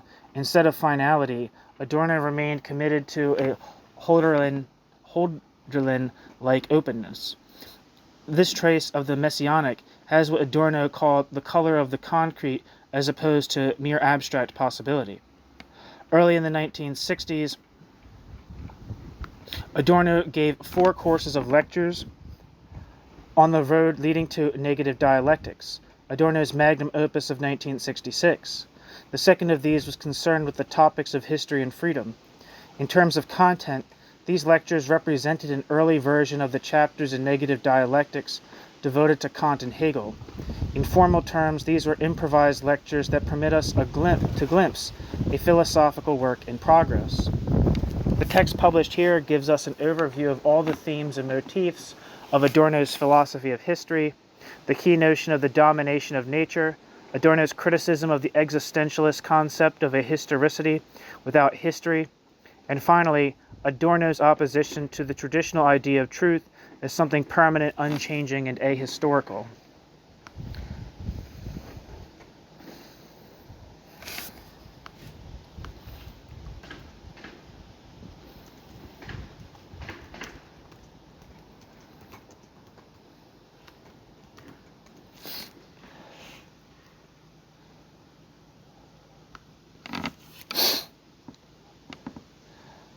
Metaphysics, Concepts and Problems by Theodor W. Adorno. Was published by Stanford University Press, and the description says, "This volume makes available in English for the first time Adorno's lectures on metaphysics. It provides a unique introduction not only to metaphysics but also to Adorno's own intellectual standpoint as developed in his major work, Negative Dialectics. Metaphysics for Adorno is defined by a central tension between concepts and immediate facts. Adorno traces this dualism back to Aristotle, whom Adorno sees as the founder of metaphysics. In Aristotle, it appears as an unresolved tension between form and matter. This basic split, in Adorno's interpretation, runs right through the history of metaphysics. Perhaps not surprisingly, Adorno finds this tension resolved in the Hegelian dialectic. Underlying this dualism is a further dichotomy, which Adorno sees as essential to metaphysics. While it dissolves belief in transcendental worlds by thought, at the same time it seeks to rescue belief in a reality beyond the empirical, again by thought. It is this profound ambiguity for Adorno that the metaphysical tradition owes its greatness. The major part of these lectures, given by Adorno late in his life, is devoted to a critical exposition of Aristotle's thought, focusing on its central ambiguities. In the last lectures, Adorno's attention switches to the question of the relevance of metaphysics today, particularly after the Holocaust. Adorno finds in metaphysical experiences, which transcend rational discourse without lapsing into irrationalism, a last precarious refuge of the humane truth, to which Adorno's own thought always aspired. This volume will be essential reading for anyone interested in Adorno's work, and will be a valuable text for students and scholars of philosophy and social theory. Back to the text. Adorno justified this with reference to his academic commitments. Quote, "The quantity of teaching and administrative chores that I have gradually accumulated render it almost impossible to continue my research during term time, if indeed we can speak of research in connection with philosophy, with the diligence that is not only objectively indicated, but would above all reflect my own inclination and disposition. In such a situation, and given such compulsion and pressure, one tends to develop qualities that are best described by the words, quote, peasant's cunning, end quote. My solution to this problem, one that I have had recourse to during the last 2 semesters and shall do so again this semester, is to take the material for my lectures from a voluminous and somewhat burdensome book that I've been working on for 6 years now with the title Negative Dialectics, the same title I have given to this lecture course, end quote, Adorno. According to Adorno, such a procedure corresponds to the notion of philosophy better than the objective of positive consciousness for academics to teach their students results. A question does not exhaust itself in its result. As Hegel stressed in the preface to The Phenomenology of Spirit, becoming is also essential to it.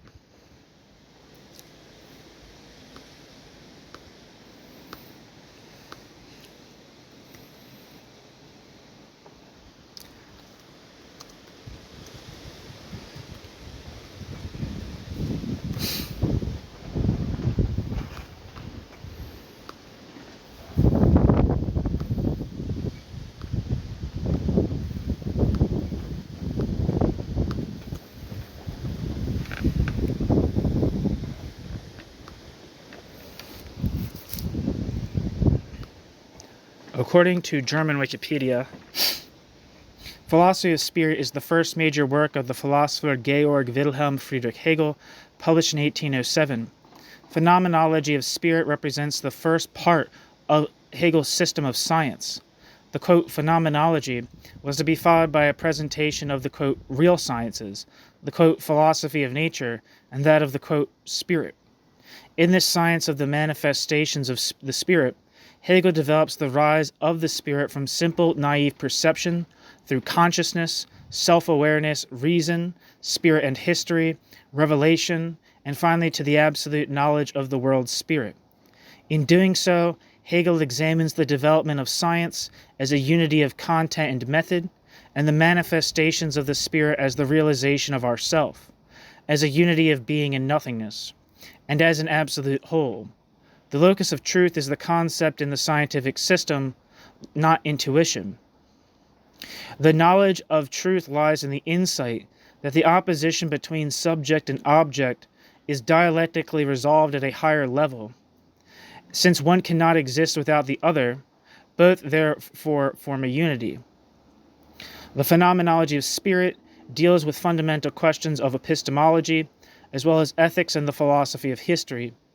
Of particular importance is the reception of the chapter on self-consciousness, which contains the dialectical consideration of domination and servitude, and was an essential starting point for Marx's preoccupation with the analysis of class relations in bourgeois society. The phenomenology of spirit is considered to be Hegel's first typical work, and one which he later referred to again and again. Here Hegel attempts to systematically work out all the important topics that had previously occupied him. In it, Hegel deals with the positions that dominated the philosophical discourse of the time, Immanuel Kant's dualism, Jacobi's immediacy thinking, and Schelling's philosophy of identity. Hegel initially conceived the work as a systematic introduction to his philosophical system. The first three parts, consciousness, self-consciousness, reason, were later included in an abbreviated form as the second moment of subjective spirit in the system of the Encyclopedia, 1817. In 1812, Hegel published The Science of Logic, which refers to phenomenology in the preface. In the Encyclopedia of the Philosophical Sciences, first published in 1817, Hegel incorporated many of the phenomenology of spirit's questions into the, quote, science of spirit.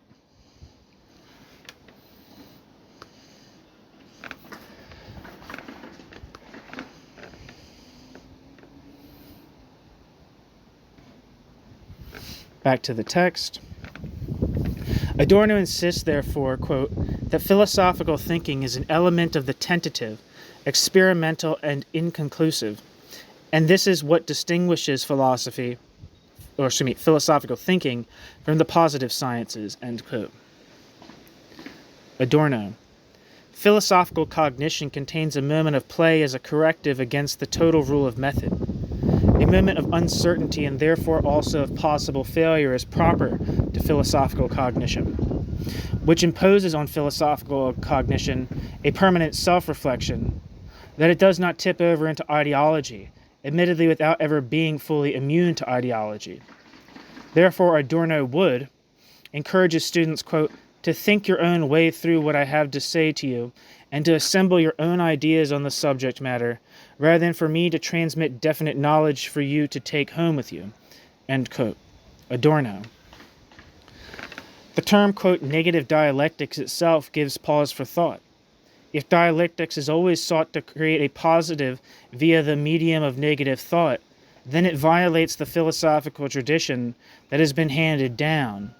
This is the dynamic encapsulated in the Hegelian figure of the negation of the negation.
Admittedly, negativity, the irreconciled character of thinking and what is thought, is recognized as the impulse of the dialectical movement, and yet the contradiction is transfigured into mere, quote, difference, end quote, which serves the, quote, progressive development of truth, end quote.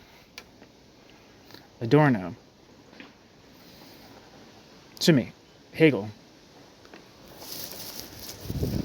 Contradictions should be overcome in the totality of the philosophical system.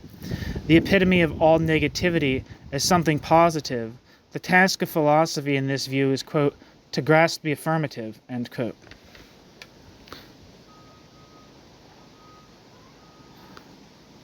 Hegel. Need, compulsion, and the unhappiness of negativity, which the particular individual, limited subject experiences in confrontation with the general, with social objectivity, is elevated by Hegel to a virtue. Because the subject is not immediate, but is mediated by relations, Hegel takes the side of the objective needs of the existing against the arbitrary needs of the subjective particular. As a result, Hegel reinstates reconciliation within the whole. Quote, the history of the world is not the ground of happiness, end quote, Hegel explained dispassionately. Rather, the history of the world is considered as the enforcer of inevitable catastrophe and decline, and should be justified as reason manifesting reason's self. Ruthlessly adhering to this single purpose, history must, as an active force, quote, crush some innocent followers, quote, crush some innocent flowers, smash some things in its way, end quote. Hegel. In the history of the world, if the history of the world may seem violent and destructive to particular people, besondere Menschen, it is not the general idea. Is it not the general idea, quote, which embarks in contradiction and struggle, in danger? It remains unchallenged and undamaged in the background.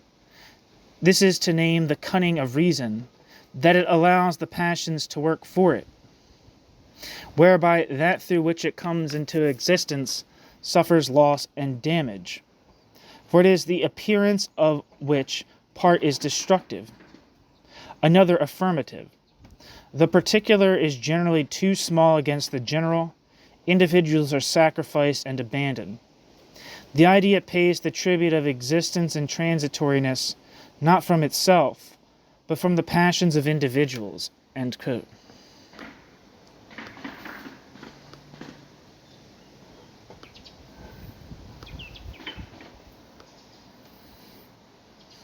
Hegel.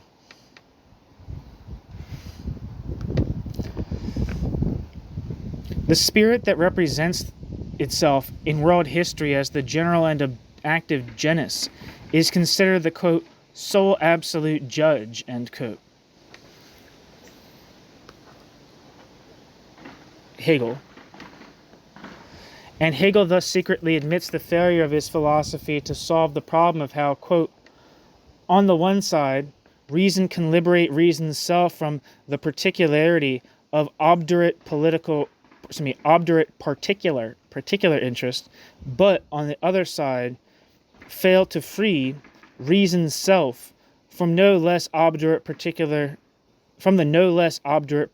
interest of the totality. How this problem is to be resolved is a conundrum that philosophy has failed to answer hitherto. Even worse, it is a problem which the organization of the human race has also failed to solve, end quote. Adorno, History and Freedom. After countless social disasters, 2 world wars, and in particular Auschwitz, the repetition of which could not be excluded, Adorno saw the claim of reason in history as ideology. Such reason would have to prove, Adorno argued. What are you doing? What are you barking at? Such reason would have to prove, Adorno argued, quote, for whom, bracket, history, end bracket, has reason. If reason, a concept based on an understanding of the self-preservation of the individual, ceases to have a human subject, reason lapses into unreason, end quote. I feel like that's a really important quote that seems like it will help me understand Adorno a little better. Such reason would have to prove, Adorno argued, quote, for whom history has reason. If reason, a concept based on an understanding of the self-preservation of the individual, ceases to have a human subject, reason lapses into unreason, end quote. Adorno. After Auschwitz, history is unreasonable and meaningless. To claim the contrary would be merely to protect a consciousness which is not able to look the horror in the eye and which would therefore perpetuate this horror. Adorno insists, quote, that every thought that fails to measure that thought's self against such experience is simply worthless, irrelevant, and utterly trivial. A human being is not mindful at every moment. A human being who is not mindful at every moment of the potential for extreme horror at the present time must be so bemused by the veil of ideology that he might just as well stop thinking at all. End quote.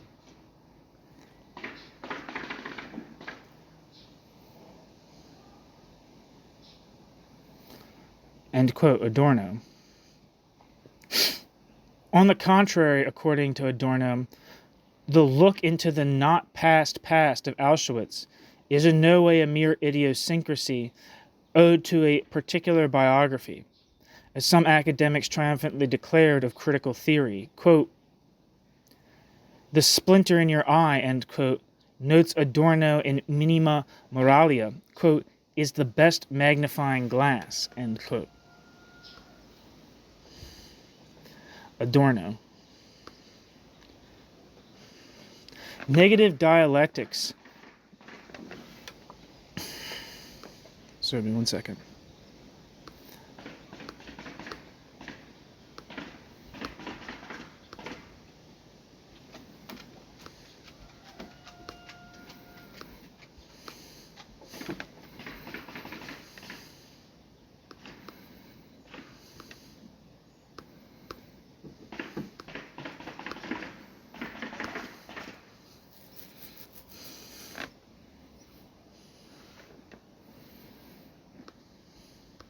Sorry, I wanted to see a splinter in your eye had anything on German Wikipedia.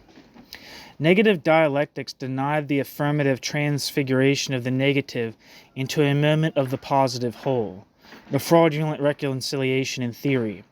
But Adorno argued that the hoped-for reconciliation could be achieved through social liberation, revolutionizing the relations of production in order to satisfy material need is its necessary but insufficient condition. Quote, realized materialism is at the same time the abolition of materialism as the dependency on blind material interests. End quote.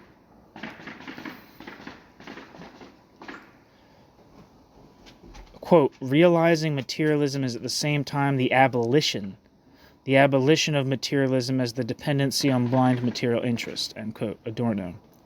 Critical theory wants to criticize, in the name of materialism, the process that society must continually fuel for the sake of society's reproduction and survival.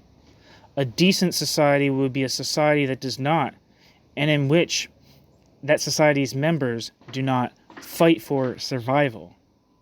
Fight for survival. The eating and being eaten that humanity has copied from nature and accepted as fate. The subordination of the weaker to the stronger shall not have the last word. Critical theory is materialist in critical theory's diagnosis of existence, so that it need not remain materialist only.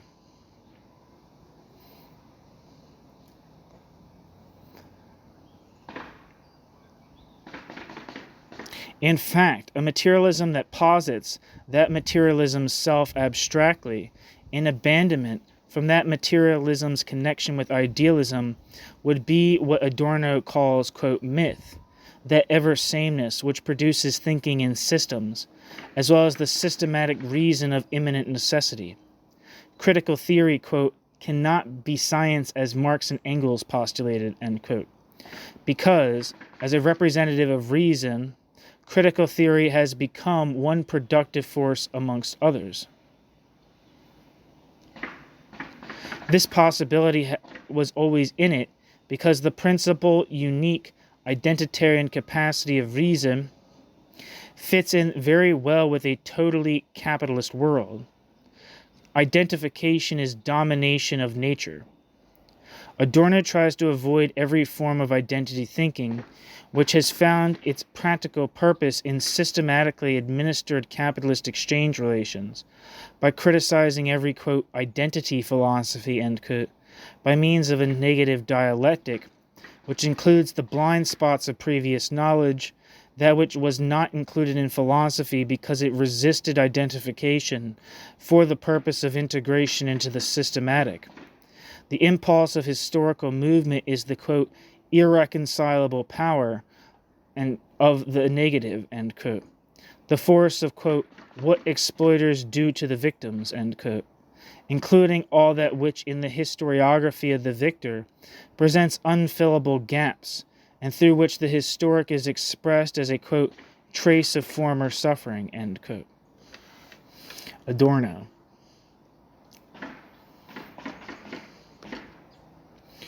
Quote, the expression of history in things is no other than that of past torment, end quote.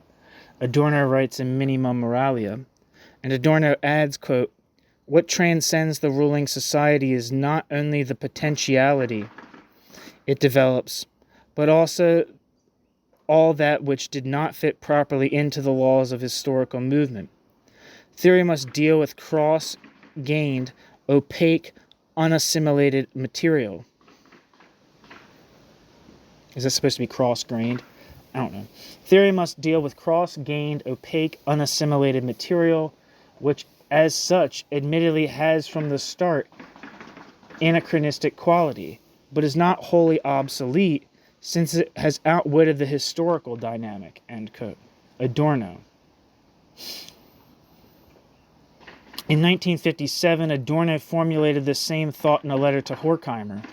Quote, in all movements which would change the world, there is always something ancient, retarded, anachronistic.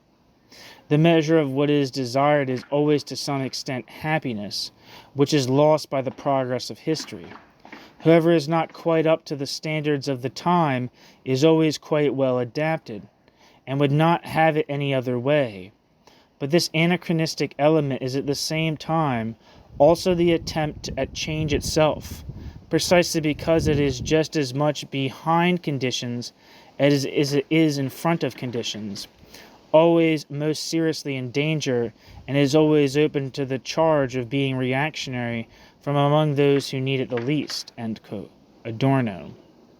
Thus, according to Adorno, the true interest of philosophy is in, quote, non-conceptuality, individuality and particularity, things which ever since Plato used to be dismissed as transitory and insignificant, and which Hegel labeled, quote, lazy existence, end quote. Philosophy's theme would consist of the qualities philosophy downgrades as contingent, as quantité négligible, a matter of urgency to the concept, would be what it fails to cover, what its abstractionist mechanism eliminates, what is not already a case of the concept, end quote. Adorno. Adorno conceived of negative dialectics not as a dialectics of identity. Rather, negative dialectics is, quote, the consistent sense of non-identity, end quote. Adorno.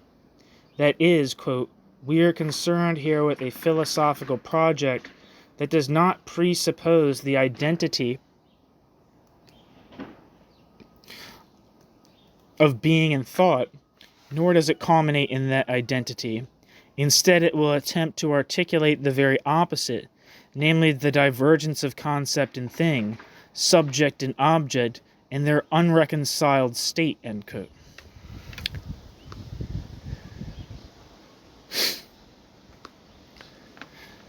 Under the spell of the principle of identity, the law of real abstraction, which presents itself in the form of an equivalence exchange between unequal values, of value as more value,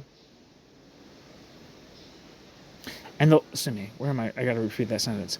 Under the spell of the principle of identity, the law of real abstraction, which presents the law of real abstraction's self in the form of an equivalence exchange between unequal values, a value as more value, and the law of identity thinking as the thought form of the latter, commodity form and thought form, non-identity appears as contradiction. Non-identity, quote, indicates the untruth of identity, end quote. Quote, the farewell to Hegel becomes tangible in a contradiction that concerns the whole, in one that cannot be resolved according to plan, as a particular contradiction. Hegel, the critic of the Kantian separation of form and substance, wanted a philosophy without detachable form, without a method to be employed independently of the matter, and yet Hegel proceeded methodically. In fact, dialectics is neither a pure method nor a reality in the naive sense of the word. It is not a method for the unreconciled matter, lacking precisely the identity surrogated by the thought, is contradictory and resists any attempt at unanimous interpretation. It is the matter, not the organizing drive of thought, that brings us to dialectics. Nor is dialectics a simple reality, for contradictoriness is a category of reflection. The cogitative confrontation of concept and thing. To proceed dialectically means to think in contradictions, for the sake of contradictions one experienced in the thing and against the contradiction. A contradiction in reality is a contradiction against reality. End quote. Adorno. But such dialectics is no longer reconcilable with Hegel. Its motion does not tend to the identity and the difference between each object and that object concept. Instead, it is suspicious of all identity. Non-identity is thus involuntarily constituted by the identity principle. It posits what has vanished.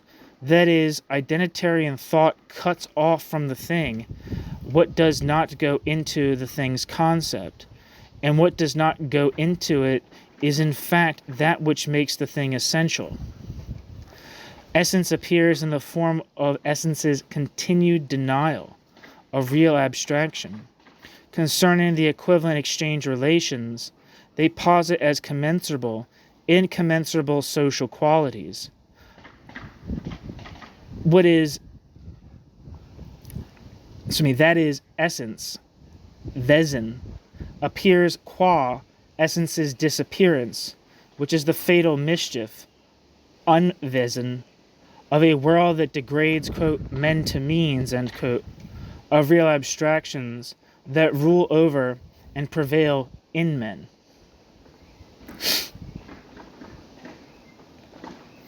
Therefore, the, quote, cognitive utopia, end quote, as it says in negative dialectics, would be to, quote, use concepts to unseal the non-conceptual with concepts without making them their equal, end quote.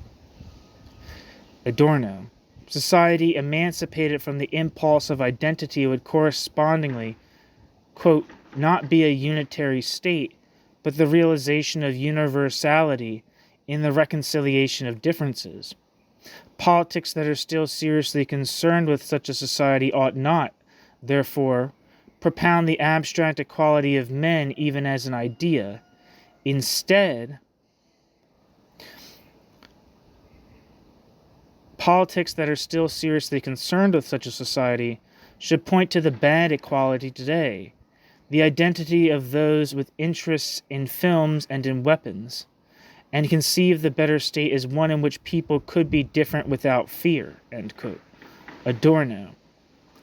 In the condition of unfreedom, all talk of pluralism, ubiquitous today, is on the contrary the ideological expression of the fact that the, quote, centrifugal tendencies of a society that threatens to disintegrate into unreconciled groups under the pressure of its own principles, end quote, are presented, quote, as if it were a state of reconciliation in which people live together in harmony, while in reality, society is full of power struggles, end quote.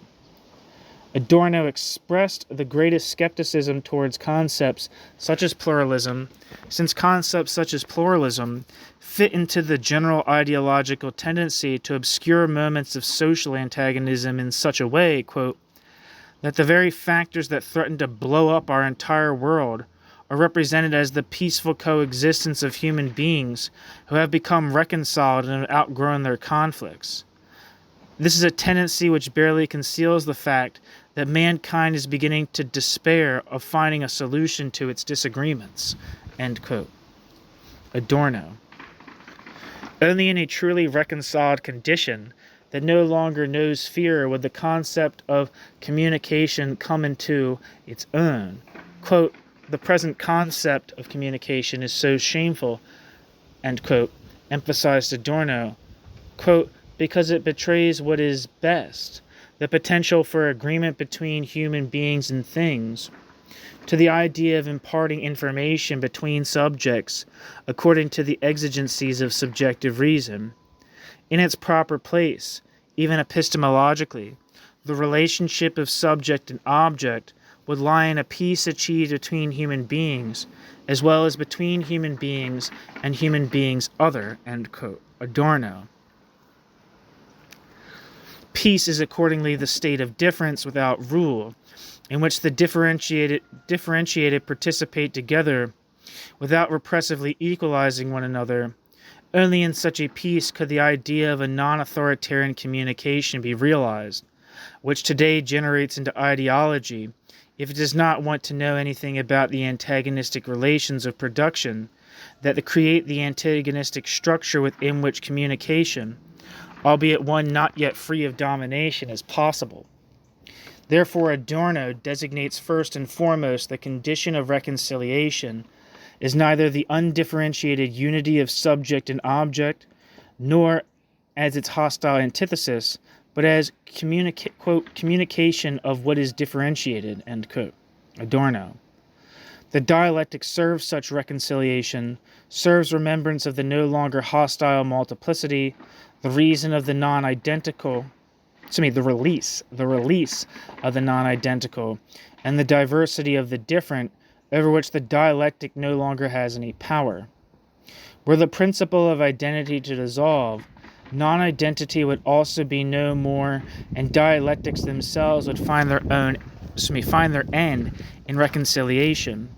Critical theory knows about the openness of dialectic, the negative design of which defies any positive closure. Critical theory knows that dialectic is no eternal value, but the, quote, ontology of the wrong state of things, end quote. As, quote, the self-consciousness of the objective context, end quote. Dialectics, according to Adorno, has not escaped the latter. Quote, without a thesis of identity, dialectics is not the whole, but neither will dialectics be neither will it be a cardinal sin to depart from dialectics in a dialectical step. It lies in the definition of negative dialectics that it will not come to rest in itself as if it were total. This is its form of hope, end quote. Adorno.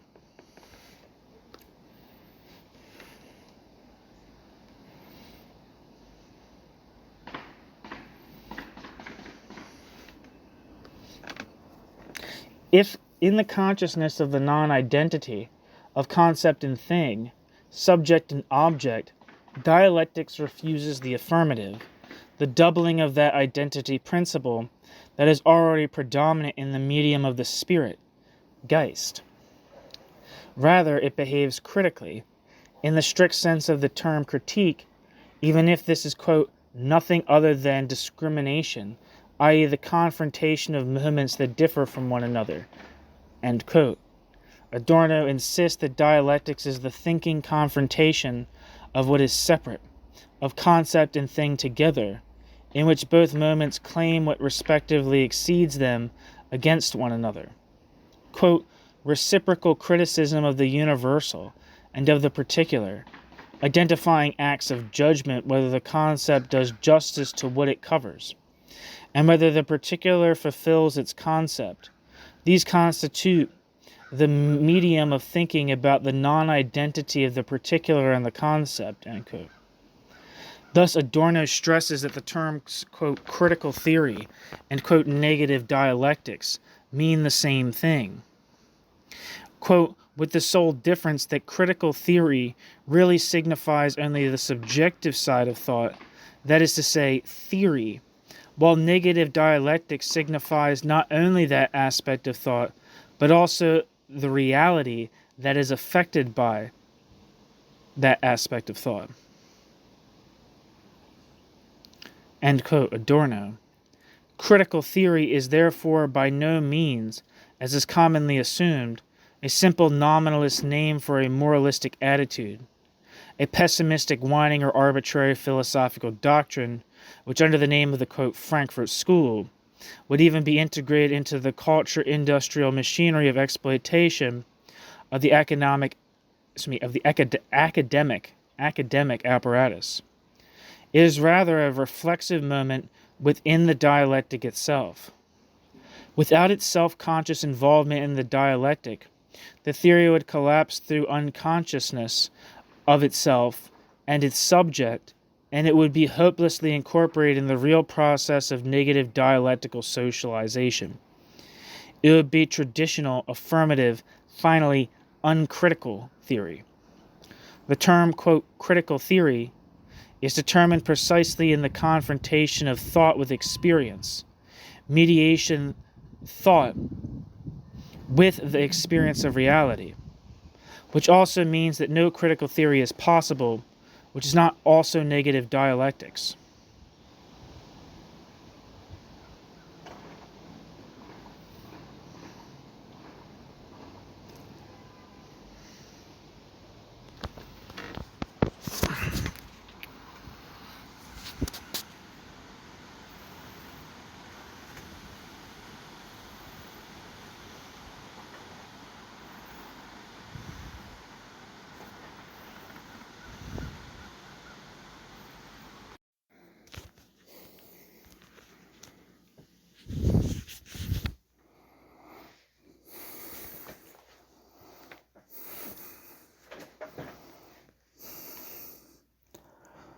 Adorno emphasized that the objectivity of dialectical cognition needs, as opposed to the usual scientific ideal, quote, not less subjectivity, but more. Philosophical experience withers otherwise, end quote. Adorno.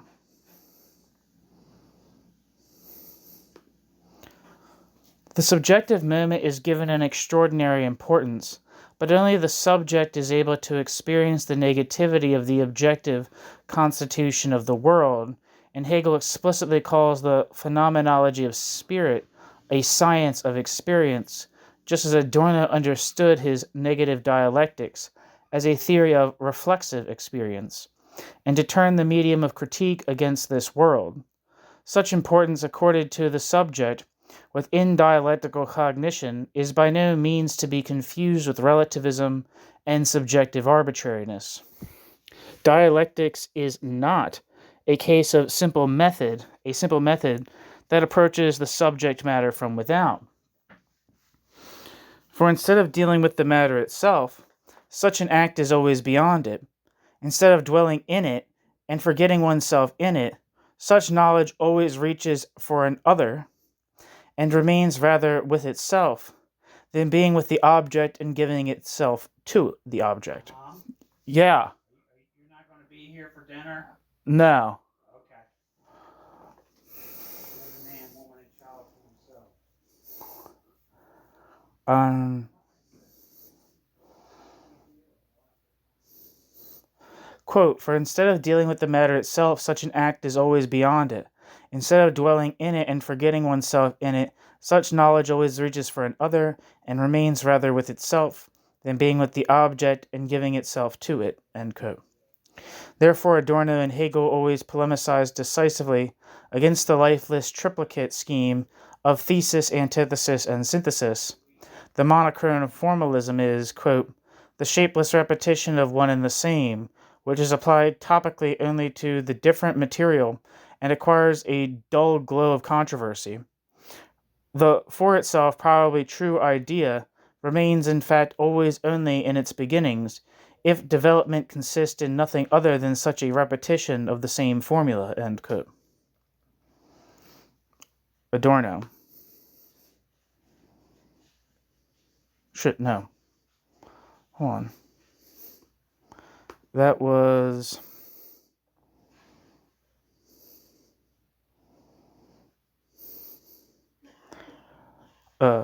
Sorry, that was Hegel. That wasn't Adorno. The affinities of philosophical knowledge and playful mimesis with the object to be known require, quote, going over to the life of the object, or which is the same, having the inner necessity of the object before oneself and expressing it, end quote.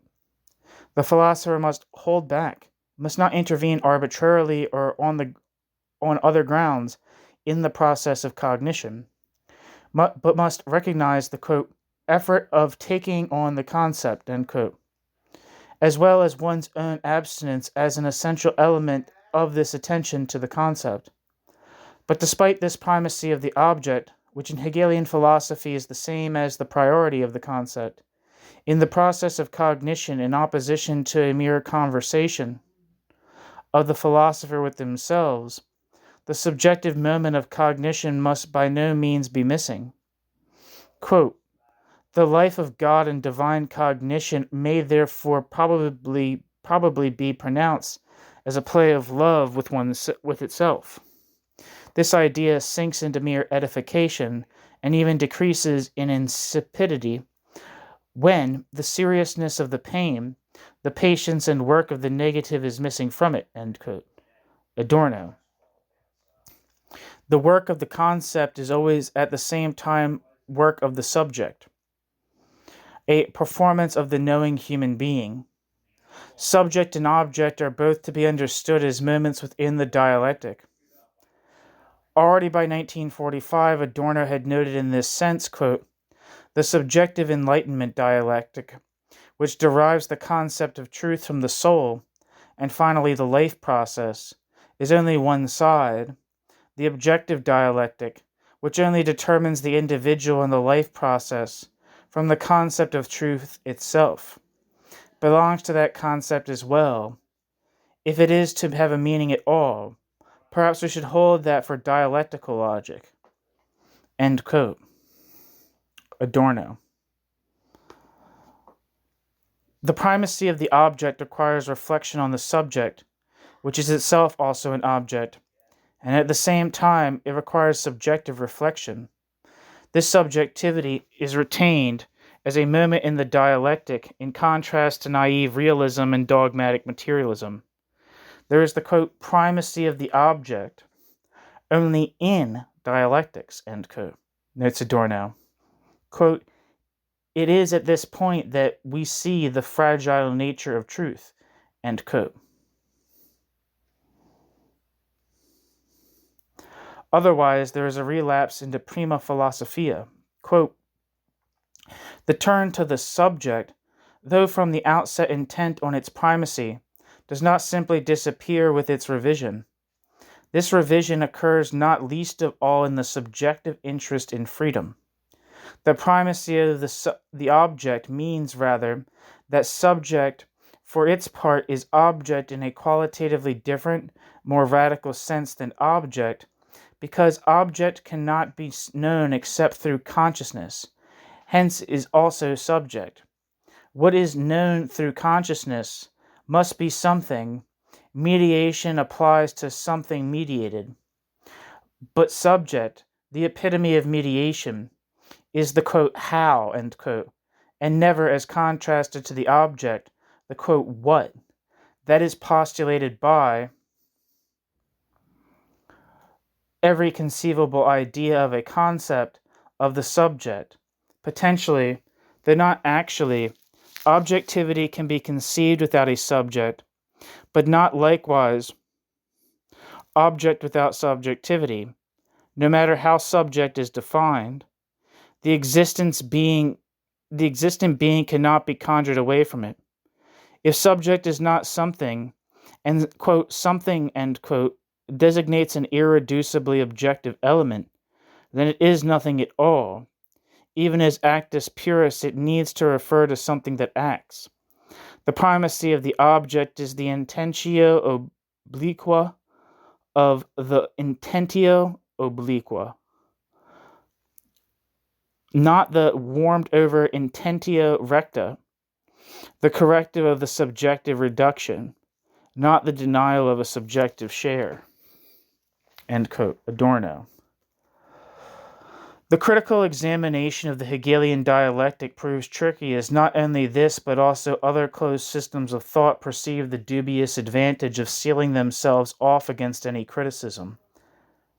Quote, all criticism of the details, according to Hegel, remains partial and misses the whole, which in any case takes this criticism into account. Conversely, criticizing the whole as a whole is abstract, quote, unmediated, and ignores the fundamental motif of Hegelian philosophy, that the whole cannot be distilled into any, quote, maxim or general principle, and proves its worth only as a totality in the concrete interconnection of all its moments, end quote. Thus, according to Adorno, only those who do not let themselves, quote, be intimidated by the virtually mythological complexity of this critical method, and instead of graciously or ungraciously listing or denying his merits, go after the whole, which is what Hegel himself was after, end quote, can do Hegel justice. The difference between negative dialectics and dialectics that affirm the whole as a positive is manifest in the judgment and critique of this whole. According to Adorno, Hegel himself had directly attacked the idea of positivity in his early writings and referred mainly to theological positivity, quote, in which the subject is not, quote, at home, end quote, and in which theology confronts him as being something alien and reified, and since it is reified and external and particular, it cannot be the absolute that religious categories claim it to be, end quote. Even later, Hegel, quote, abandoned or rejected very few of his ideas. What Hegel mainly did was to change their emphasis, albeit sometimes in a way that turned them into their opposites, end quote. Adorno. The greatness of the Hegelian philosophy was expressed by Marx, who is generally considered the antipode of Hegel, even if the founder of the materialist dialectic had, according to one statement, turned the idealist philosophy on its head.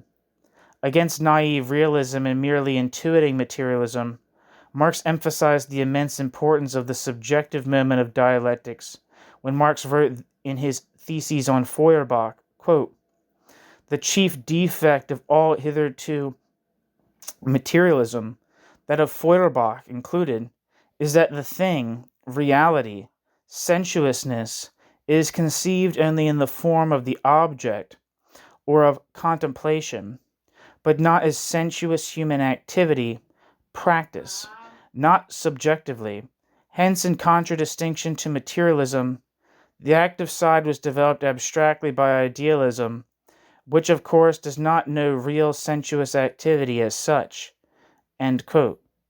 Marx.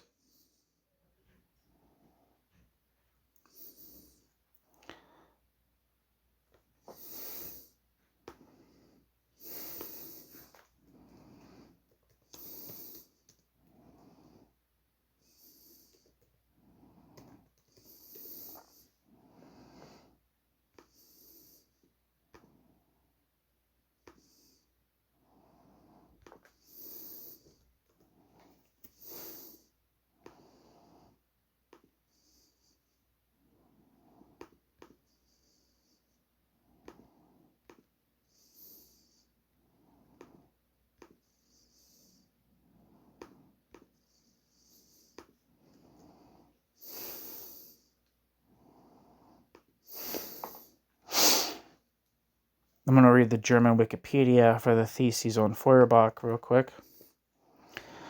Karl Marx's theses on Feuerbach, along with the German ideology, written together with Friedrich Engels, represent the formulation of Marx's materialist conception of history. These are handed down in two versions. According to Engels, Marx wrote the original text, quote, in the spring of 1845, end quote. In any case, no later than the beginning of June 1845 in Brussels. It is contained in his notebook of 1844 to 1847 under the heading 1 at Feuerbach, and was dated between April and June 1845. The theses were only published posthumously in 1888 by Friedrich Engels, who edited them and added them as an appendix to an edition of his own work, Ludwig Feuerbach, and the outcome of classical German philosophy under the title of Marx on Feuerbach.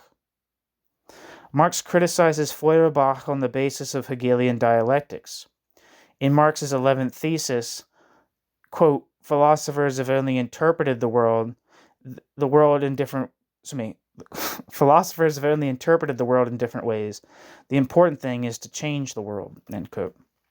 Marx summarizes his main objections to Feuerbach. Feuerbach remains with an intuitive materialism, and therefore cannot understand society as a material reality that arises from people's actions, and forgets that circumstances can be changed by people, and that the educator himself must be educated. Marx emphasizes the dialectical tension between the abstract individual and society. The individual can only be understood materialistically as an ensemble of social relations. The social relations themselves are in turn the result of the actions of human individuals. The only way out that overcomes the visual reproduction of bourgeois society and leads to a human society or socialized humanity is a revolutionary process of practice. Back to the text. Conscious of the subjective moment in the dialectic, in the consciousness of this negative and non-identical denied, the young Marx also denied the possibility of the transfiguration of the status quo for the better and called for the, quote, ruthless criticism of all that exists, end quote. Marx formulated the categorical imperative to, quote, overthrow all relations in which man is a debased, enslaved, forsaken, despicable being, end quote, and understood the importance of, quote, of practical critical activity, end quote. Marx's philosophical critique culminates in the critique of philosophy itself. Finally, in the thesis, quote, the philosophers have only interpreted the world in various ways. The point is to change the world, end quote. If the world proves to be unreasonable to philosophy, there is no need for interpretations and systematic structures that will eventually claim the opposite, but rather for a change in the world such that it finally corresponds to its concept of a rational and humane place. The possibility of this change was for Marx, in the Hegelian tradition, located in the immanent powers of society. Marx trusted hopefully, too optimistically as Adorno would see it, in the dynamics of bourgeois socialization itself, that everything will become worse and thereby turn towards the better. Quote, the fact that the transition to practice that has been implicit in philosophy ever since Hegel has failed contains the further implication that philosophy itself should be subjected to the most rigorous process of self-criticism, a self-criticism that must self-evidently take its lead from the latest forms assumed by philosophy, end quote.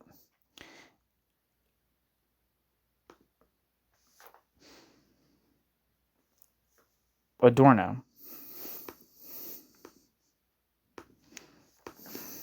That's from Lectures on Negative Dialectics.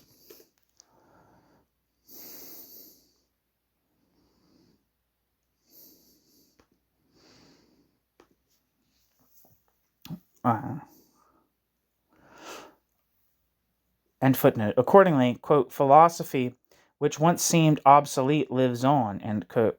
These are the opening words of Negative Dialectics. Quote, because the moment to realize philosophy was missed, end quote. Practices postponed into the indefinite future. It is no longer, quote, the forum for appeals against self-satisfied speculation, end quote, but rather the, quote, pretext used by executive authorities to choke as vain whatever critical thoughts the practical change would require, end quote. Because no continuum exists between theory and practice, their unity is not possible in the present society. Critical theory is the fragile placeholder of the realized happiness of mankind in the universal calamity.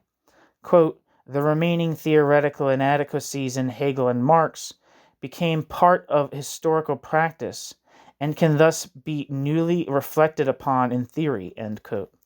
Adorno.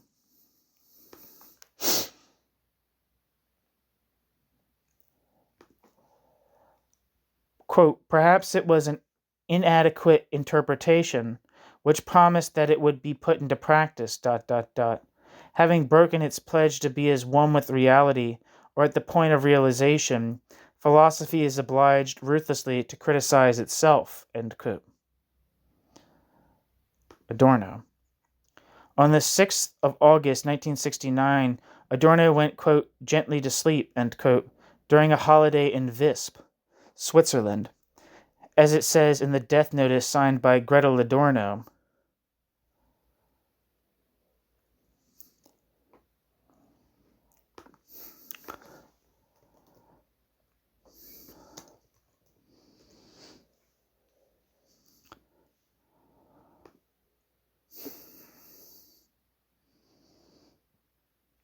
According to Wikipedia, Visp is the capital of the district of Visp in the canton of Valais in Switzerland.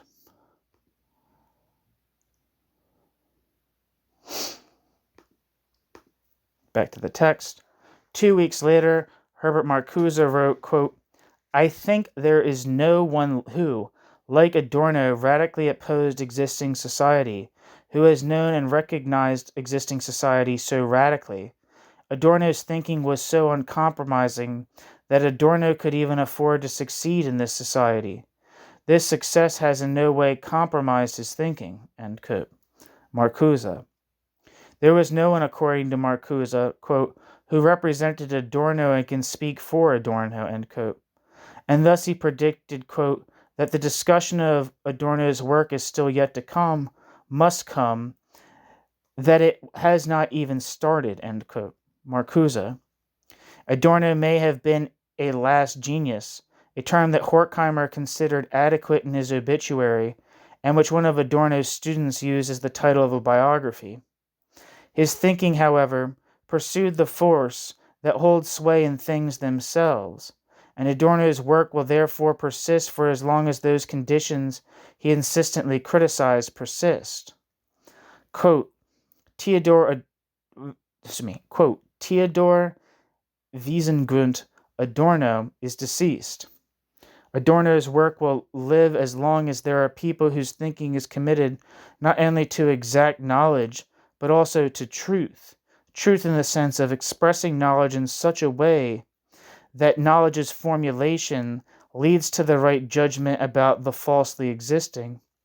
Adorno was a philosopher, not as if philosophy had been applied to Adorno as a discipline, a profession, a specialism.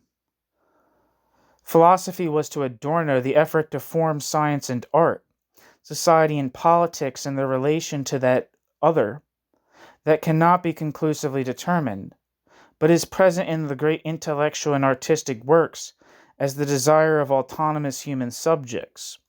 End quote. Horkheimer.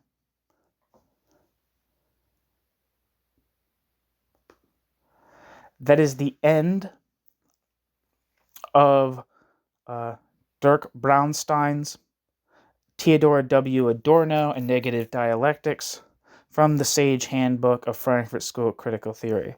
Thank you so much for listening.